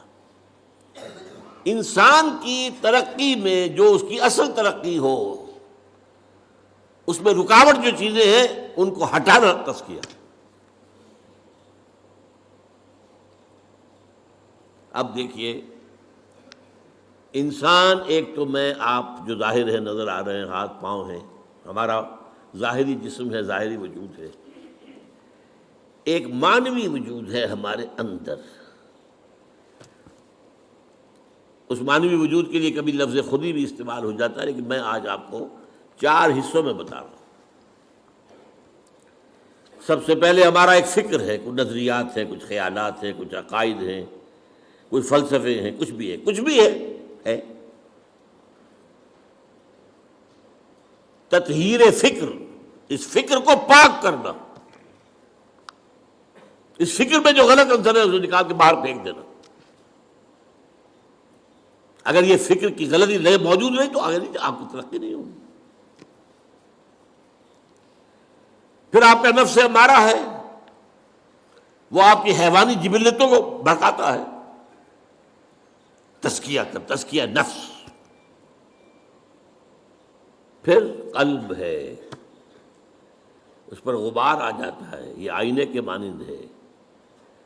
حضور نے فرمایا ہے ان هذه القلوب لتصدع كما يصدع الحديد اذا اصابه الماء، کہ دلوں کے آئینے پر بھی زنگ سا آ جاتا ہے، جیسے کہ لوہے پر زنگ آ جاتا ہے اگر اس پر پانی پڑتا رہے۔ پوچھا گیا فما جلاؤها یا رسول اللہ؟ فرمایا کثرت ذکر الموت و تلاوت القرآن۔ اس کو میں کہہ رہا ہوں تصفیہ قلب۔ یہ الفاظ یاد کیجئے، اللہ آپ کو توفیق دے آپ یہی خیالات آگے پھیلائیں، پھر اصطلاحات کے حوالے سے بات کریں گے تو سمجھیں لوگوں کی آئے گی۔ پھر روح ہے، روح میں ایک نور ہے، روح نورانی ہے.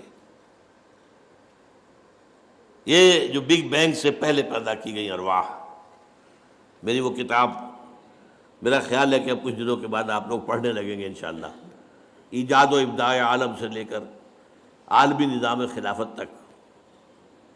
وہ جو روح اور فرشتہ نورانی، وہ جو روح کے اندر نور ہے، تجلیہ روح، جلا دینا اس روشنی کو، بھڑکانا، یہ 4 کام ہے جن کے لیے ایک لفظ قرآن نے تزکیہ استعمال کیا.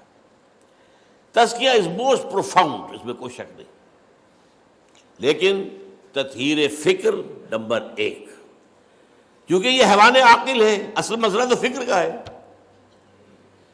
فکر غلط ہے، ساری بات غلط ہو جائے گی. تطہیر فکر، تزکیہ نفس، تصفیہ قلب، تجلیہ روح. اور یہ کس سے ہوگا؟ صرف قرآن سے. نوٹ کر لیجیے اس سے. اور یہ حقیقت جس قدر اقبال نے بیان کی ہے، کسی نے بیان نہیں کی، کسی نے بیان نہیں کی. At least to my knowledge none. نہ کوئی عالم، نہ کوئی مفسر، نہ کوئی محدث، کوئی نہیں.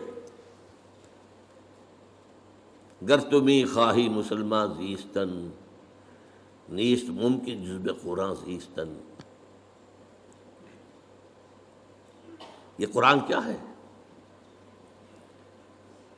کتاب زندہ قرآن حکیم. یہ کیا قرآن کو دیکھ رہا تھا، کس انداز میں دیکھ رہا تھا. How he was over odd. کتاب زندہ قرآن حکیم، حکمت لا یزال است قدیم. اس کی حکمت، اس کا فلسفہ ہمیشہ قائم رہنے والا اور قدیم ہے. یہ وہ فلسفے نہیں جو بدلتے رہے، بدلتے بدلتے رہے. حکمت لا یزال است قدیم. حرف اورا ریب نئے، تبدیل نئے. اس کے حرف میں کوئی شک ہو سکتا ہے؟ نہیں. کوئی تبدیلی ممکن ہے؟ نہیں. آیا شرمندہ تعویل؟ نہیں. اس کی آیتوں کی کوئی تعویل ہو سکتی ہے؟ نہیں. اور جو اب جملہ آ رہا ہے، فاش گویم آنچے در دل مزمرست. صاحب بتا دوں جو میرے دل میں چھپا ہوا ہے، یہ کتابیں نیست چیزیں دیگر است. اسے کتاب نہ سمجھے، کچھ اور ہے. تو اللہ کا کلام ہے بھائی. کلام صفت ہوتا ہے، یہ صفت ہے اللہ کی، لہذا اس کے بھی اوصاف وہی ہیں. مثل حق پنہا ہم پیداستو. جیسے اللہ ہے هو الاول والآخر والظاہر والباطن، ایسے ہی یہ قرآن. یہ ظاہر بھی ہے، چھپا ہوا بھی ہے. اس کی سطح پر اس کا پیغام ہے، اس کی گہرائیوں میں اس کی حکمت ہے. حکمت تک رسائی کرنی ہے، غوطہ زنی کرنی پڑے گی، پوری زندگیاں لگانی ہوگی. ہاں سبق حاصل کرنا ہے، تذکر وہ سطح پر بھی ہو جائے. مثل حق پنہاؤ ہم پیداستو، زندہ ہو پائندہ ہو گویاستو. زندہ اور پائندہ، الحی القیوم، یہ اللہ کی صفات ہے، اللہ کے نام. وہی شان اس قرآن کی ہے. اب آخری شعر ہے، یہ ہے اصل میں جس کا چوں بجاں در رفت جاں دیگر شود. جب یہ قرآن کسی کے اندر اتر جاتا ہے، یہ اندر کا اترنا، دماغ سے اترا، قلب سے اترا، روح میں اترا، نفس پر جا کر اس نے قدغنیں لگائی. چوں بجاں در رفت جہاں دیگر شود، اندر کا انقلاب آ گیا. Now he is a changed person altogether. قرآن سے زندہ ہو پائندہ ہو گویاستو، چوں بجاں در رفت جہاں دیگر شود، جہاں چوں دیگر شد جہاں دیگر شود. خاص طور پر تزکیہ نفس کے حوالے سے تو میں حیران ہوں، اقبال کہاں تک پہنچا ہے. حضور کی 2 حدیثوں کو جمع کر دیا اپنے اشعار کے اندر. حضور نے ایک بات یہ فرمائی کہ اللہ نے ہر انسان کے ساتھ ایک شیطان بنایا ہوا ہے. صحابہ نے پوچھا حضور کہ آپ کے ساتھ بھی ہے؟ وہاں ہے، لیکن میں نے اسے مسلمان کر لیا۔ ایک حدیث ہو گئی۔ دوسری حدیث، الشیطان یجری من الانسان مجری الدم، شیطان تو انسان کے اندر خون کی طرح سرایت کر جاتا ہے۔ اور اقبال کیا کہتا ہے؟ کشتن ابلیس چیزیں مشکل است، ابلیس کو مار دینا تو مشکل کام ہے۔ جہاں کہ وہ گم اندر آماق دل، وہ تو دل کے گہرائیوں میں جا کے بیٹھتا ہے۔ جب وہ دوران خون کے ساتھ گردش کر رہا ہے تو دل کی گہرائی میں پہنچا ہوا ہے۔ خوشترا باشد مسلمان اشکنی، ہاں بہتر یہ اسے مسلمان بنا لو، کشتہ شمشیر قرآن اشکنی، قرآن کی شمشیر سے اسے ختم کرو، یہ قرآن بھی تمہارے وجود میں سرایت کر جائے گا۔ چوں بجاں در رفت، وہی بات، جہاں دیگر شود، جہاں چو دیگر شد، جہاں دیگر شد۔ یہ ہے قرآن مجید کا ساتھ تزکیہ نفس، تجلیہ روح، تصفیہ قلب، تطہیر فکر۔ اب تیسری بات، یتلو علیہم آیاتہ ویزکیہم۔ دیکھیے ایک بات تھوڑی سی بس سمجھا دوں، بہت سے بزرگ جو ہے بیچارے لاکھ جو ہے ٹکرے مارتے رہتے ہیں، بیٹے نماز پڑھا کرو، بیٹے نماز پڑھا کرو، بیٹے نماز پڑھا کرو۔ اب وہ بیٹا جو ہے وہ کبھی سامنے پڑھ بھی لیا سعادت بندی کے لیے، پھر کہاں پڑھے گا؟ سبب کیا ہے؟ اس میں خدا پر یقین نہیں ہے، تم نماز پڑھوانا چاہتے ہو۔ تم نے جہاں پڑھایا ہے اسے گلا تو گھونٹ دیا اہل مدرسہ نے تیرا، کہاں سے آئے صدا لا الہ الا اللہ؟ پہلے تطہیر فکر کرو گے تب نماز اندر سے ابھرے گی، پھر ضیاء الحق کے آرڈیننس کی طرح سے نافذ نہیں کرنی پڑے گی نماز۔ یہ ہے اصل میں تطہیر فکر، تزکیہ نفس۔ اس کا ایک نتیجہ نکلتا ہے، عجیب بات ہے، اندر سے شریعت کی طلب ابھرنے لگتی ہے، اندر سے خود بخود۔ قرآن مجید میں آپ دیکھتے ہیں یسألونک یسألونک یسألونک یسألونک، کیوں؟ یسألونک ماذا ينفقون، یسألونک عن المحیض، یسألونک عن الخمر والمیسر، یسألونک عن الشہر الحرام قتال فیہ، یسألونک یسألونک یسألونک، کیوں؟ جب اندر پاک ہو گیا ہے اب اس کی طلب جو ہے صادق ہے، اب اس کے اندر صحیح بات کی طلب خود پیدا ہو رہی ہے۔ اب نماز کا حکم دو گے وہ پڑھے گا، نماز تو اس کے اندر سے آ گئی ہے، اگ گئی ہے، خود اگائی ہے، صرف شیپ دینی ہے آپ کو اس کو، تو اس کے وجود میں سسرا اوپر سے ابھر آئی ہے۔ اسی لیے تیسرا مرحلہ کیا ہے؟ یعلمہم الکتاب۔ اب کتاب کو یہاں پورا قرآن نہ سمجھیے، کتاب قرآن کا وہ حصہ ہے جو احکام سے بحث کرتا ہے۔ چنانچہ قرآن مجید میں آپ نے دیکھا ہوگا جہاں بھی حکم آنا ہوتا ہے، کتب علیکم، کتب علیکم الصیام، کتب علیکم القصاص، کتب علیکم اذا حضر احدکم الموت ان ترک خیرا الوصیہ، کتب علیکم القتال، ان الصلاۃ کانت علی المؤمنین کتابا موقوتا، یہ کتاب، ولا تعزموا عقدۃ النکاح حتی یبلغ الکتاب اجلہ۔ اگر کسی کو طلاق دی ہے یا کوئی بیوہ ہو گئی ہے عورت تو عدت کے دوران کوئی رشتہ وشتے کی بات نہ کرو، نکاح جو ہے بعد میں ہی ہوگا جب کہ عدت پوری ہو جائے۔ کتاب سے مراد یا قانون، تو یہ ہے اصل میں لفظ جو کتاب یہاں آیا ہے۔ یہ میں نے کہا تھا یہ چاروں چیزیں قرآن ہیں، آیات قرآنیہ وہ تطہیر فکر کا ذریعہ بنتی ہے، تزکیہ نفس کا ذریعہ بنتی ہے جب وہ اندر گھستا ہے۔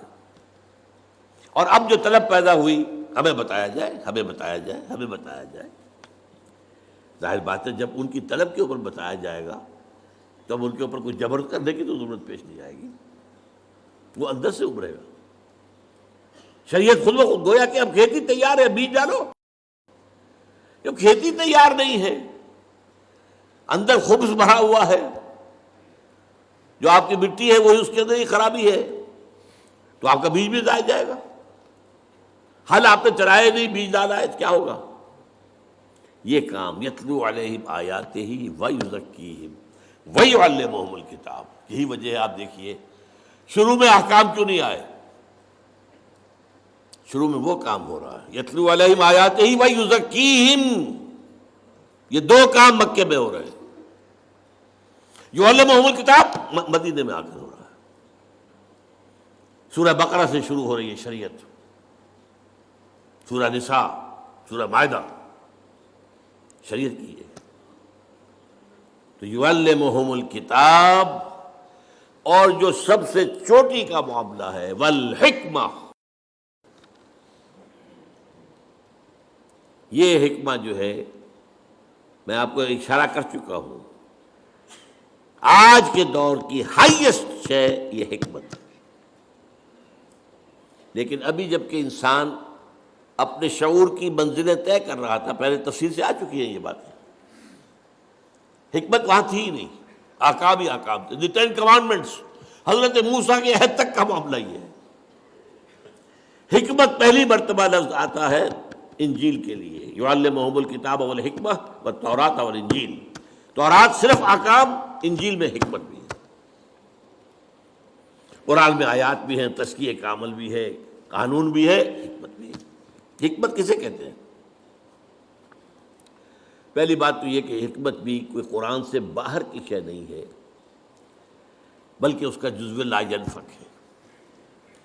سورہ بقرہ میں فرمایا یؤتی الحکمت من یشاء ومن یؤت الحکمت فقد اوتی خیرا کثیرا،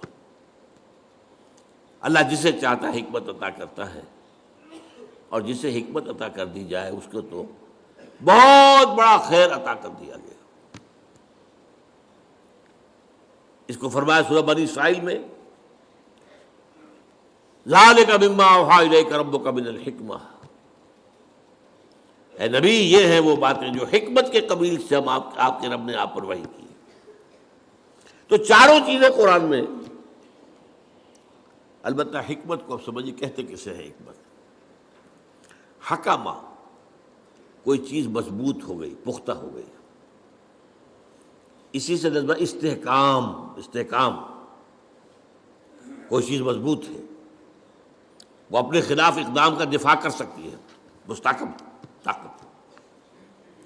یہ ہے در حقیقت تعلیم و تربیت محمدی صلی اللہ علیہ وسلم کا درجہ خصوصی۔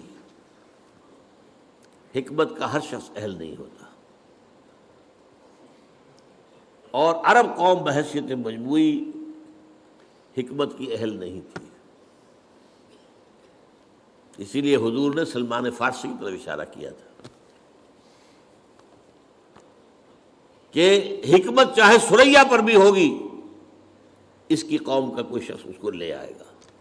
اور گمان یہی ہے کہ یہ حضرت امام ابو حنیفہ رحمۃ اللہ علیہ کے، اس لیے کہ عرب جو ہے فلسفی نہیں تھے، منطقی نہیں تھے، سلیم الفطرت لوگ، فطرت کے ساتھ ہم آہنگی یہ تھی، لہذا قرآن کی دعوت ان کے دل میں جا کر لگ گئی۔ ایرانی فلسفی تھے، یونانی فلسفی تھے، ہندی فلسفی تھے، چینی فلسفی تھے، پھر جب قرآن مجید آیا ہے تو پھر ظاہر بات ہے کہ حضور کے بھی ساتھیوں میں سے کچھ تھے کہ جن کو اللہ تعالیٰ نے یہ حکمت دی ہے۔ وہ میں نے کہا بحیثیت مجموعی عرب قوم کا مزاج جو ہے وہ فلسفیانہ اور حکمت والا نہیں تھا، ان میں عمل کا مادہ، جوش، جذبہ، ایک بات مان لی ہے اب جان دے دیں گے، زبان دے دی ہے اب وعدہ خلافی نہیں کریں گے، مہمان آ گیا خود بھوکے رہ جائیں گے اسے کھلائیں گے، باپ کا قاتل بھی آ گیا پناہ مانگ لی ہے تو پھر اب اسے کچھ نہیں کہیں گے،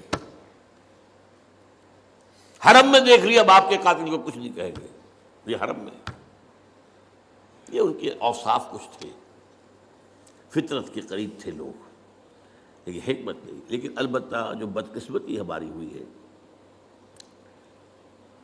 ہمارے ہاں قرآن مجید بہت جلد بیک گراؤنڈ میں چلا گیا، میری ایک کتاب ہے دعوت رجوع القرآن کا منظر اور پس منظر، اس میں 6 صفحے کا ایک مضمون ہے جو مجھے بہت عزیز ہے، بہت عزیز ہے۔ حضور کے زمانے میں 2 ہی چیزیں تھیں اصل، ایک ہاتھ میں قرآن، ایک میں تلوار، خلاص۔ قرآن سے ایمان، ایمان سے جہاد، درمیان میں جنکشن کیا ہے؟ قلب۔ قرآن سے ایمان، اور ایمان کا منظر جہاد۔ انما المؤمنون الذين آمنوا بالله ورسوله ثم لم يرتابوا وجاهدوا باموالهم وانفسهم في سبيل الله۔ بعد میں جب حکومت بڑی قائم ہو گئی، سلطنت بن گئی، اب زیادہ اہمیت ہو گئی قانون کی۔ جہاد کا مطلب بھی کیا ہوا؟ دفاع، یا اور مزید فتح کر کے اپنی حکومتیں بڑھانا بادشاہوں کی۔ یہ نوعیتیں بدل گئی ہے، ایمفیسس بدل گیا۔ اس کے بعد علم میں قرآن پیچھے، حدیث اور فقہ آگے۔ اس جگہ ظاہر بات ہے کہ معاشرہ ہے، اس میں قانون ہے، اس میں لین دین ہے، قانون چاہیے، قاضی چاہیے اور مفتی چاہیے، وہ اصل تو ڈیمانڈ ان کی ہوگی۔ لہذا gradually Quran faded into the back ground, یہاں تک کہ قرآن مجید بن گیا صرف حصول ثواب یا ایصال ثواب کا ذریعہ۔ خاص طور پر بدقسمتی جو ہوئی ہے وہ ہم ہندیوں کی ہوئی ہے، ہندوستانی۔ دیکھیے عرب سے نکلا اسلام، دائیں بائیں، بائیں وہ گیا فلسطین کراس کیا، سینائی کراس کیا، مصر لیبیا ہوتے ہوتے ہوتے ہوتے ہوتے موریطانیہ۔ یہاں کیا تھا؟ کلچرل ویکوم تھا، نہ کوئی تہذیب تھی، نہ کوئی تمدن تھا، نہ کوئی زبان تھی، لہذا عربی چھا گئی، عرب کلچر چھا گیا، سارا شمالی افریقہ ٹوٹل عربک۔ یہ نہیں کہ وہاں زبانیں نہیں تھی، بربر زبان تھی، اپنی ایک بڑی زبان تھی، تہذیب تھی۔ مشرق کی طرح جب اسلام چلا تو سب سے پہلا جو ہے لوہے کا چنا ایران بیٹھا ہوا تھا۔ ایران کا فلسفہ، ایران کی زبان، ایران کا ادب، ایران کے ادب عالیہ، لہذا یہاں وہ جو تہذیب اور تمدن عربی تھی وہ کچھ دلدل میں پھنس گیا۔ ایرانی تہذیب، ایرانی زبان، اور اس کے بعد آپ کو معلوم ہے آگے جتنا اسلام گیا وہ فارسی زبان کے ذریعے سے گیا۔ ہندوستان میں جتنے عرصے مسلمان ہم حکمران رہے، ہماری کوڈ لینگویج پرشین تھی، ناٹ عربک۔ یہ ہے اصل میں حادثہ جو ہمارے ساتھ ہوا ہے۔ اس صورتحال میں علامہ اقبال کی جو تشخیص تھی یا شیخ الہند رحمۃ اللہ علیہ کی تشخیص تھی، اس کو میں نے اپنا سٹارٹنگ پوائنٹ بنایا تھا۔ جب 5ویں جماعت میں پڑھتا تھا، مجھے میرے بڑے بھائی صاحب نے لا کے دی تھی بانگ درا، اور میں پڑھتا تھا اس کو، کچھ ترنم سے پڑھتا تھا، کچھ کیونکہ ترنم دے رکھا تھا اللہ نے مجھے، اب تو نہیں ہے، تھا کبھی تو سمجھ میں آتا بھی تھا، نہیں بھی آتا تھا، لیکن ایک شعر چپک گیا، وہ زمانے میں معزز تھے مسلمان ہو کر اور تم خار ہوئے تاریک قرآن ہو کر۔ This is the essential reason, زوال اسلام قرآن مجید سے دوری۔ خاص طور پر بادشاہوں نے پردے ڈالے قرآن پر، علماء نے پردے ڈالے قرآن پر۔ عوام اگر قرآن پڑھیں گے تو ہمیں جانچیں گے یہ کون لوگ ہیں، ان کا کردار تو وہ نہیں ہے جو قرآن پیش کر رہا ہے۔ لہذا بہتر ہے یہی بہتر الہیات میں الجھا رہے، یہ کتاب اللہ کی تعویلات میں الجھا رہے۔ اور فلسفہ، جب قرآن کا فلسفہ ختم ہوا، حکمت ختم ہوئی، تو فلسفہ یونان آ گیا، اس کے ڈنکے بجے۔ اب اس کے بعد ہر شخص پڑھا لکھا وہی ہے جو فلسفہ یونان کا جاننے والا ہے، خواہ وہ آئیڈیلزم ہے اور خواہ وہ ریئلزم ہے۔ یہ ہے اصل میں ہمارے ساتھ جو حادثہ ہوا۔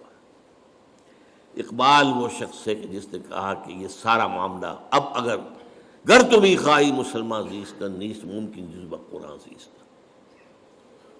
پلٹو اس کی طرف. اور فارسی میں جو بات اس نے کہی، خار از مہجوری قرآن شدی، اے مسلمان امت تو جو ذلیل اور خار ہوئی ہے وہ قرآن کو ترک کرنے کے باعث. شکوہ سنجے گردش دوران شدی، خام خواہ شکوہ آسمان کا، گردش فلک یا دوسروں کا شکوہ. اے چو شبنم بر زمیں افتندئی در بغل داری کتاب زندہ. یہ کتاب زندہ ہی ہے، اسی کے لیے رجوع. یہ میں نے جو اپنے 50 برس بسر کیے ہیں علی وجہ بصیرت کیے ہیں، یوں نہیں کیا ہے. یہ کوئی میرا پیشہ نہیں تھا، یہ کوئی میرا جو ہے میں کوئی دارالعلوموں کے پاس جو ہے فارغ التحصیل نہیں تھا. یہ کوئی روایتی درس نہیں تھا، یہ روایتی درس نہیں ہے. یہ احیاء اسلام اگر اب ہونا ہے اور اب اگر کوئی پیش رفت ہونی ہے کہ وہ جو نظام خلافت ہے دنیا میں قائم ہو تو اسی کے ذریعے سے ہو. اب تھوڑی سی بات کر کے بات ختم کر رہا ہوں. میں تربیت کے اندر تنظیم کا لفظ بھی آیا تھا، اس پر ابھی گفتگو نہیں ہوئی ہے. میں نے کہا تھا نا کہ انقلابی جماعت جب تک منظم نہ ہوگی اس کی تو فوج کی طرح کی تنظیم ہونی چاہیے. جیسے فوج میں ہوتا ہے کہ there is not to reason why, there is but to do and die. کوئی اگر سپاہی جو ہے پوچھے اپنے افسر سے کہ جناب پہلے مجھے بتائیے یہ حکم کیوں دے رہے ہیں آپ، واٹس دی وزڈم، کیا حکمت ہے اس میں، تو یہ فوج کہلائے گی، کیا کہلائے گا. یہ تمہیں ٹکرانا ہے حکومتوں سے، تمہیں انقلاب لانا ہے، اسٹیٹس کو ختم کرنا ہے. ظاہر بات ہے جو نظام ہے اسی کو پروٹیکشن دینے والے اوپر بیٹھے ہوئے ہیں. فوج بھی انہی کا حکم مانے گی، ایک حد تک تو مانے گی. ایک وقت میں آ کر البتہ ہو سکتا ہے وہ ہاتھ اٹھا دے کہ مزید ہم نہیں مار سکتے. کب تک ماریں گے؟ لیکن یہ کہ شروع میں تو مارے گی لازماً مارے گی. تو اگر تمہیں ان کا مقابلہ کرنا ہے تو یو ہیو ٹو بی اسی طرح کا ڈسپلن ہونا چاہیے. آرمی ڈسپلن، ملٹری ڈسپلن اگر نہیں ہے تو آپ انقلابی عمل کی طرف آگے نہیں بڑھ سکتے. اور اس کا نام ہے قرآن مجید کی اصطلاح میں سمع و طاعت، لسن اینڈ اوبے. بالکل وہی انگریزی کا لفظ ہے، listen and obey. Charge of the light brigade ایک نظم مجھے بہت پسند ہے. کسی غالباً یہ جو خانہ جنگی تھی امریکہ کے اندر اس کے دوران کا واقعہ ہے کہ 600 سواروں کا ایک دستہ تھا، اسے حکم دیا گیا چارج دی لائٹ بریگیڈ. یہ لائٹ بریگیڈ جو ہے چارج کرے، حملہ کرے. اور انہیں معلوم تھا cannons to left of them, cannons to right of them, cannons in front of them. اس میدان کے داہنی طرف بھی توپیں لگی ہوئی تھی، بائیں طرف بھی توپیں لگی ہوئی تھی، سامنے بھی توپیں تھیں. Volleyed and thundered. توپیں جو ہے وہ گولوں کے بوچھار کر رہے ہیں، اور تھنڈرڈ جو گولوں کی توپوں کی آواز ہوتی ہے. تو خیال یہی ہوا کہ someone has blundered، کسی نے بڑی غلطی کی. But there's not to reason why, there's but to do and die. So into the valley of death rode the 600. 600 کے 600 ختم. آرمی اس کا نام ہے. اس نظم جماعت کے لیے قرآن مجید نے سمع و طاعت کی اصطلاح استعمال کی. البتہ اس میں تربیت کے 2 آتے ہیں مرحلے. پہلا مرحلہ کیا ہے؟ No formal organization whatsoever. You have come to believe in Muhammad sallallahu alaihi wasallam that he is the messenger of Allah. You have to obey him. That's all. ایمان کا تقاضا، یہ ایمان بالرسالت کے اوپر ہے کہ جو نظم قائم ہو رہا ہے. وہ تو معصوم ہے. ما ينطق عن الهوى ان هو الا وحی یوحی وما ارسلنا من رسول الا ليطاع باذن الله واطیعوا الله واطیعوا الرسول واطیعوا الله واطیعوا الرسول فان توليتم فانما على رسولنا البلاغ المبین. تو پہلی جو اطاعت ہے سمع و طاعت، وہ کسی فارمل بیعت وغیرہ کا ذکر نہیں ملتا ہے، بلکہ وہ صرف ایمان کا لازمی تقاضا حکم ماننا، سمپل. فطری لوگ تھے، اس کے بعد آگے انہیں کوئی اور دلیل کی ضرورت نہیں تھی. یہی وجہ ہے جو بہت ہی نازک مرحلہ آیا تھا غزوہ بدر سے پہلے. حضور نے جب ایک مجلس مشاورت منعقد کی ہے اور صاف کہہ دیا دیکھو مسلمانوں، ایک لشکر شمال سے آ رہا ہے، لشکر نہیں قافلہ، اور وہ مال غنیمت سے لدا پھدا ہوا، مال تجارت سے، اور اس کے بعد محافظ بھی تھوڑے سے 40-50 ہیں. ایک لشکر جنوب سے آ رہا ہے، کیل کانٹے سے لیس، اور اللہ کا وعدہ ہے کہ ان دو میں سے ایک ضرور تمہیں دے دے گا، تمہیں فتح دے دے گا. ناؤ ٹیل می، مجھے مشورہ دو، اشیرونی، کدھر چلے؟ ادھر چلے یا ادھر چلے؟ کچھ ہمارے جیسے لوگ بھی ہوں گے، ان کا کہ جی پہلے چلے قافلے کو لوٹ لیں، تھوڑے آدمی آسانی سے فتح ہو جائے. اور حضور دیکھیے ہمارے پاس تو تلواریں بھی نہیں ہیں، نیزے بھی نہیں ہیں، تو کم سے کم 50 ان کے جو آدمی ہیں ان کا ہتھیار تو ملے گا ہمیں، پھر لشکر سے لڑ لیں گے. اب اللہ کی مشیت اور ہے، رسول کی مشیت وہی ہے جو اللہ کی ہے. بار بار کہہ رہے اشیرونی اشیرونی، مجھے مشورہ دو. مقداد ابن اسود کھڑے ہوئے، حضور ہمیں آپ موسیٰ کے ساتھی نہ سمجھیے جنہوں نے کہہ دیا تھا فَذَهَبْ أَنْتَ وَرَبُّكَ فَقَاتِلَا إِنَّا هَاهُنَا قَاعِدُونَ. نہیں، آپ بسم اللہ کریں، جو آپ کا ارادہ ہو ہم حاضر ہیں. ابو بکر عمر ایک سے ایک بڑھ کر تقریریں کر رہے ہیں. حضور پھر بھی کہہ رہے اشیرونی، مجھے مشورہ دو. اب خیال آیا حضرت سعد کو رضی اللہ تعالیٰ عنہ، رئیس انصار. او یہ ہماری طرف اشارہ ہے. کانک تعنینا یا رسول اللہ، اے اللہ کے رسول، معلوم ہوتا ہے آپ کا روح سخن ہماری طرف. اس کی وجہ کیا تھی؟ بیعت عقبہ ثانیہ جو ہوئی تھی اس میں طے یہ تھا کہ اگر مدینے پر حملہ ہوا اور قریش مکہ آئے آپ کو ختم کرنے کے لیے تو ہم آپ کی حفاظت کریں گے جیسے اپنے اہل و عیال کی کرتے ہیں. That was the promise. ابھی مدینے پر حملہ ہوا نہیں ہے، یہ تو حضور پری ایمپٹ کر رہے ہیں، لہذا وہ جو ہے وعدہ وہ کور نہیں کر رہا اس کو. ادھر یہ ہے کہ 313 میں سے مہاجر تو وہ 80-85 تھے، باقی سارے انصاری تھے. قوت جو ہے میکسیمم جو ہے وہ انصار کی تھی. تب ان کا کانک تعنینا یا رسول اللہ، شاید آپ کا روح سخن ہماری طرف ہے. اور پھر جو پیارے الفاظ فَإِنَّا آمَنَّا بِكَ، تو اے نبی ہم آپ پر ایمان لا چکے ہیں، وَصَدَّقْنَاكَ، ہم آپ کو تصدیق کر چکے ہیں. اب ہمارے پاس کہاں چوائس ہے؟ جو آپ کا ارادہ ہو بسم اللہ کیجئے.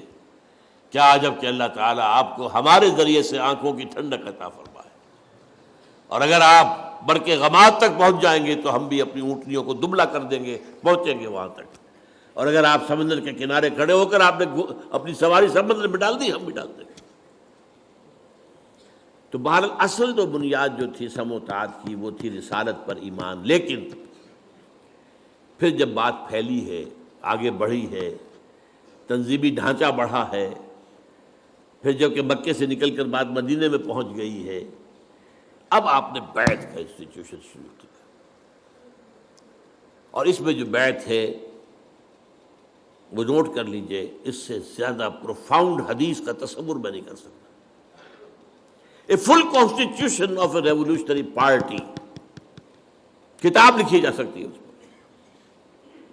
حضرت عبادہ ابن ثابت فرماتے ہیں رضی اللہ تعالی عنہما، اور یہ متفق علیہ روایت ہے بخاری اور مسلم دونوں کی، بایعنا رسول اللہ صلی اللہ علیہ وسلم علی السمع والطاعت فی العسر والیسر والمنشط والمکرہ وعلی اثرۃ علینا وعلی لا ننازل امر اہلہ وعلی نقول بالحق اینما کنا لا نخاف فی اللہ لومۃ لائم. 10 آئٹم ہم نے بیعت کی تھی اللہ کے رسول سے، آپ کا ہر حکم سنیں گے اور مانیں گے، چاہے مشکل ہو چاہے آسان، چاہے ہماری طبیعتیں آمادہ ہوں چاہے ہمیں اپنی طبیعتوں پر جبر کرنا پڑے. اگر آپ کی رائے بھی وہی ہے جو حضور کا حکم ہے تو آپ کا کشادہ ہوگا سینہ. اور اگر آپ کے خیال میں رائے کوئی بہتر کوئی اور تھی تو پھر یہ کہ آپ کو اپنی طبیعت پر جبر کرنا ہوگا، ماننا پڑے گا۔ چاہے آپ دوسروں کو ہم پر ترجیح دے دیں، ہم یہ نہیں کہیں گے کہ ہم آپ کے پرانے خادم یا آپ نے نیو کمر کو ہمارے اوپر امیر کیسے بنا دیا، اور جسے آپ امیر بنائیں گے ان سے بھی جھگڑیں گے نہیں، ان کی بھی اطاعت کریں گے۔ ہاں جہاں بھی ہوں گے ہم حق بات کہیں گے ضرور، مشورہ اپنا ضرور دیں گے، اور ہم کسی بھی ملامت کرنے والے کی ملامت کے خوف سے اپنی زبان بند نہیں رکھیں گے۔ This is the most profound constitution of Hezbollah. اتنی لمبی حدیث، اور ہمارا افلاس، ہماری بد نصیبی، ہماری بدبختی کسی مذہبی جماعت کا بھی دستور یہ نہیں ہے۔ کس قدر ناقدری ہے، چھوٹی چھوٹی حدیثوں کے اوپر کفر کے فتوے دے رہے ہیں۔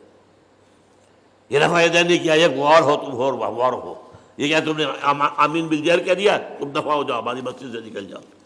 چیزوں اور یہ حدیث عبادہ ابن ثابت کی، متفق علیہ، اتنی مفصل۔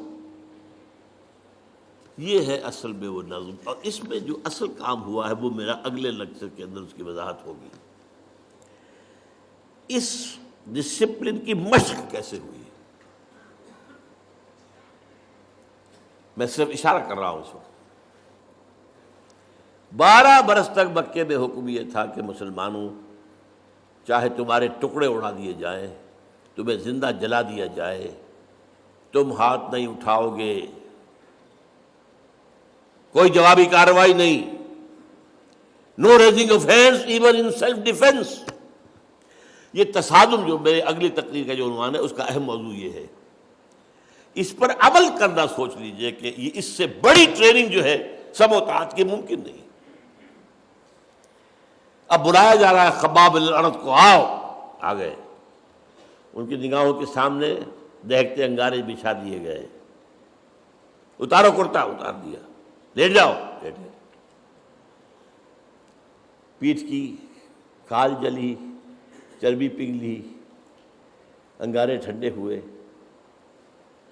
آپ اندازہ کیجئے جو شخص یہ دیکھ رہا ہو کہ مجھے روسٹ کرنے کی تیاری ہو رہی ہے، اس کو اگر رکاوٹ نہ ہو تو وہ 2-4 کو مار کے مرے گا۔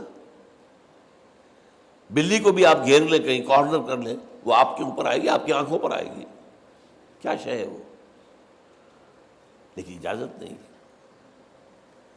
اس حکم پر عمل کرنے کا میرے نزدیک اس سے بڑا ڈسپلن کے لیے ایکسرسائز کوئی نہیں ہو سکتی، ناممکن۔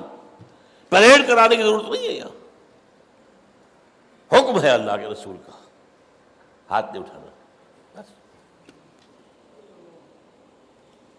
یہ سم و طاعت کا، اور یہ اس کے لیے ایکسرسائز تھی، جس سے پھر وہ نظم جماعت قائم ہوا ہے جو حکم ہے سر آنکھوں پر، اور اس سے پھر وہ نظام آگے بڑھا ہے۔ وہ جو اب تصادم کے مراحل ہیں، وہ جو میں نے کہا تھا اقبال کا شعر کہ سب سے پہلے تو بادشاہ درویشی در ساز و دوادن زن، اب اس سے بڑی درویشی کیا ہوگی کہ مرنے کو بھی تیار ہے۔ چوں پختہ شوی خود را بر سلطنت جب زن، تو اس کے حوالے سے پھر جو ہے اللہ تعالیٰ نے ساری منزلیں طے کرائیں، اور اللہ کا دین جاء الحق وزهق الباطل ان الباطل کان زہوقا۔ اقول قولی ھذا واستغفر اللہ لی ولکم ولسائر المسلمین والمسلمات۔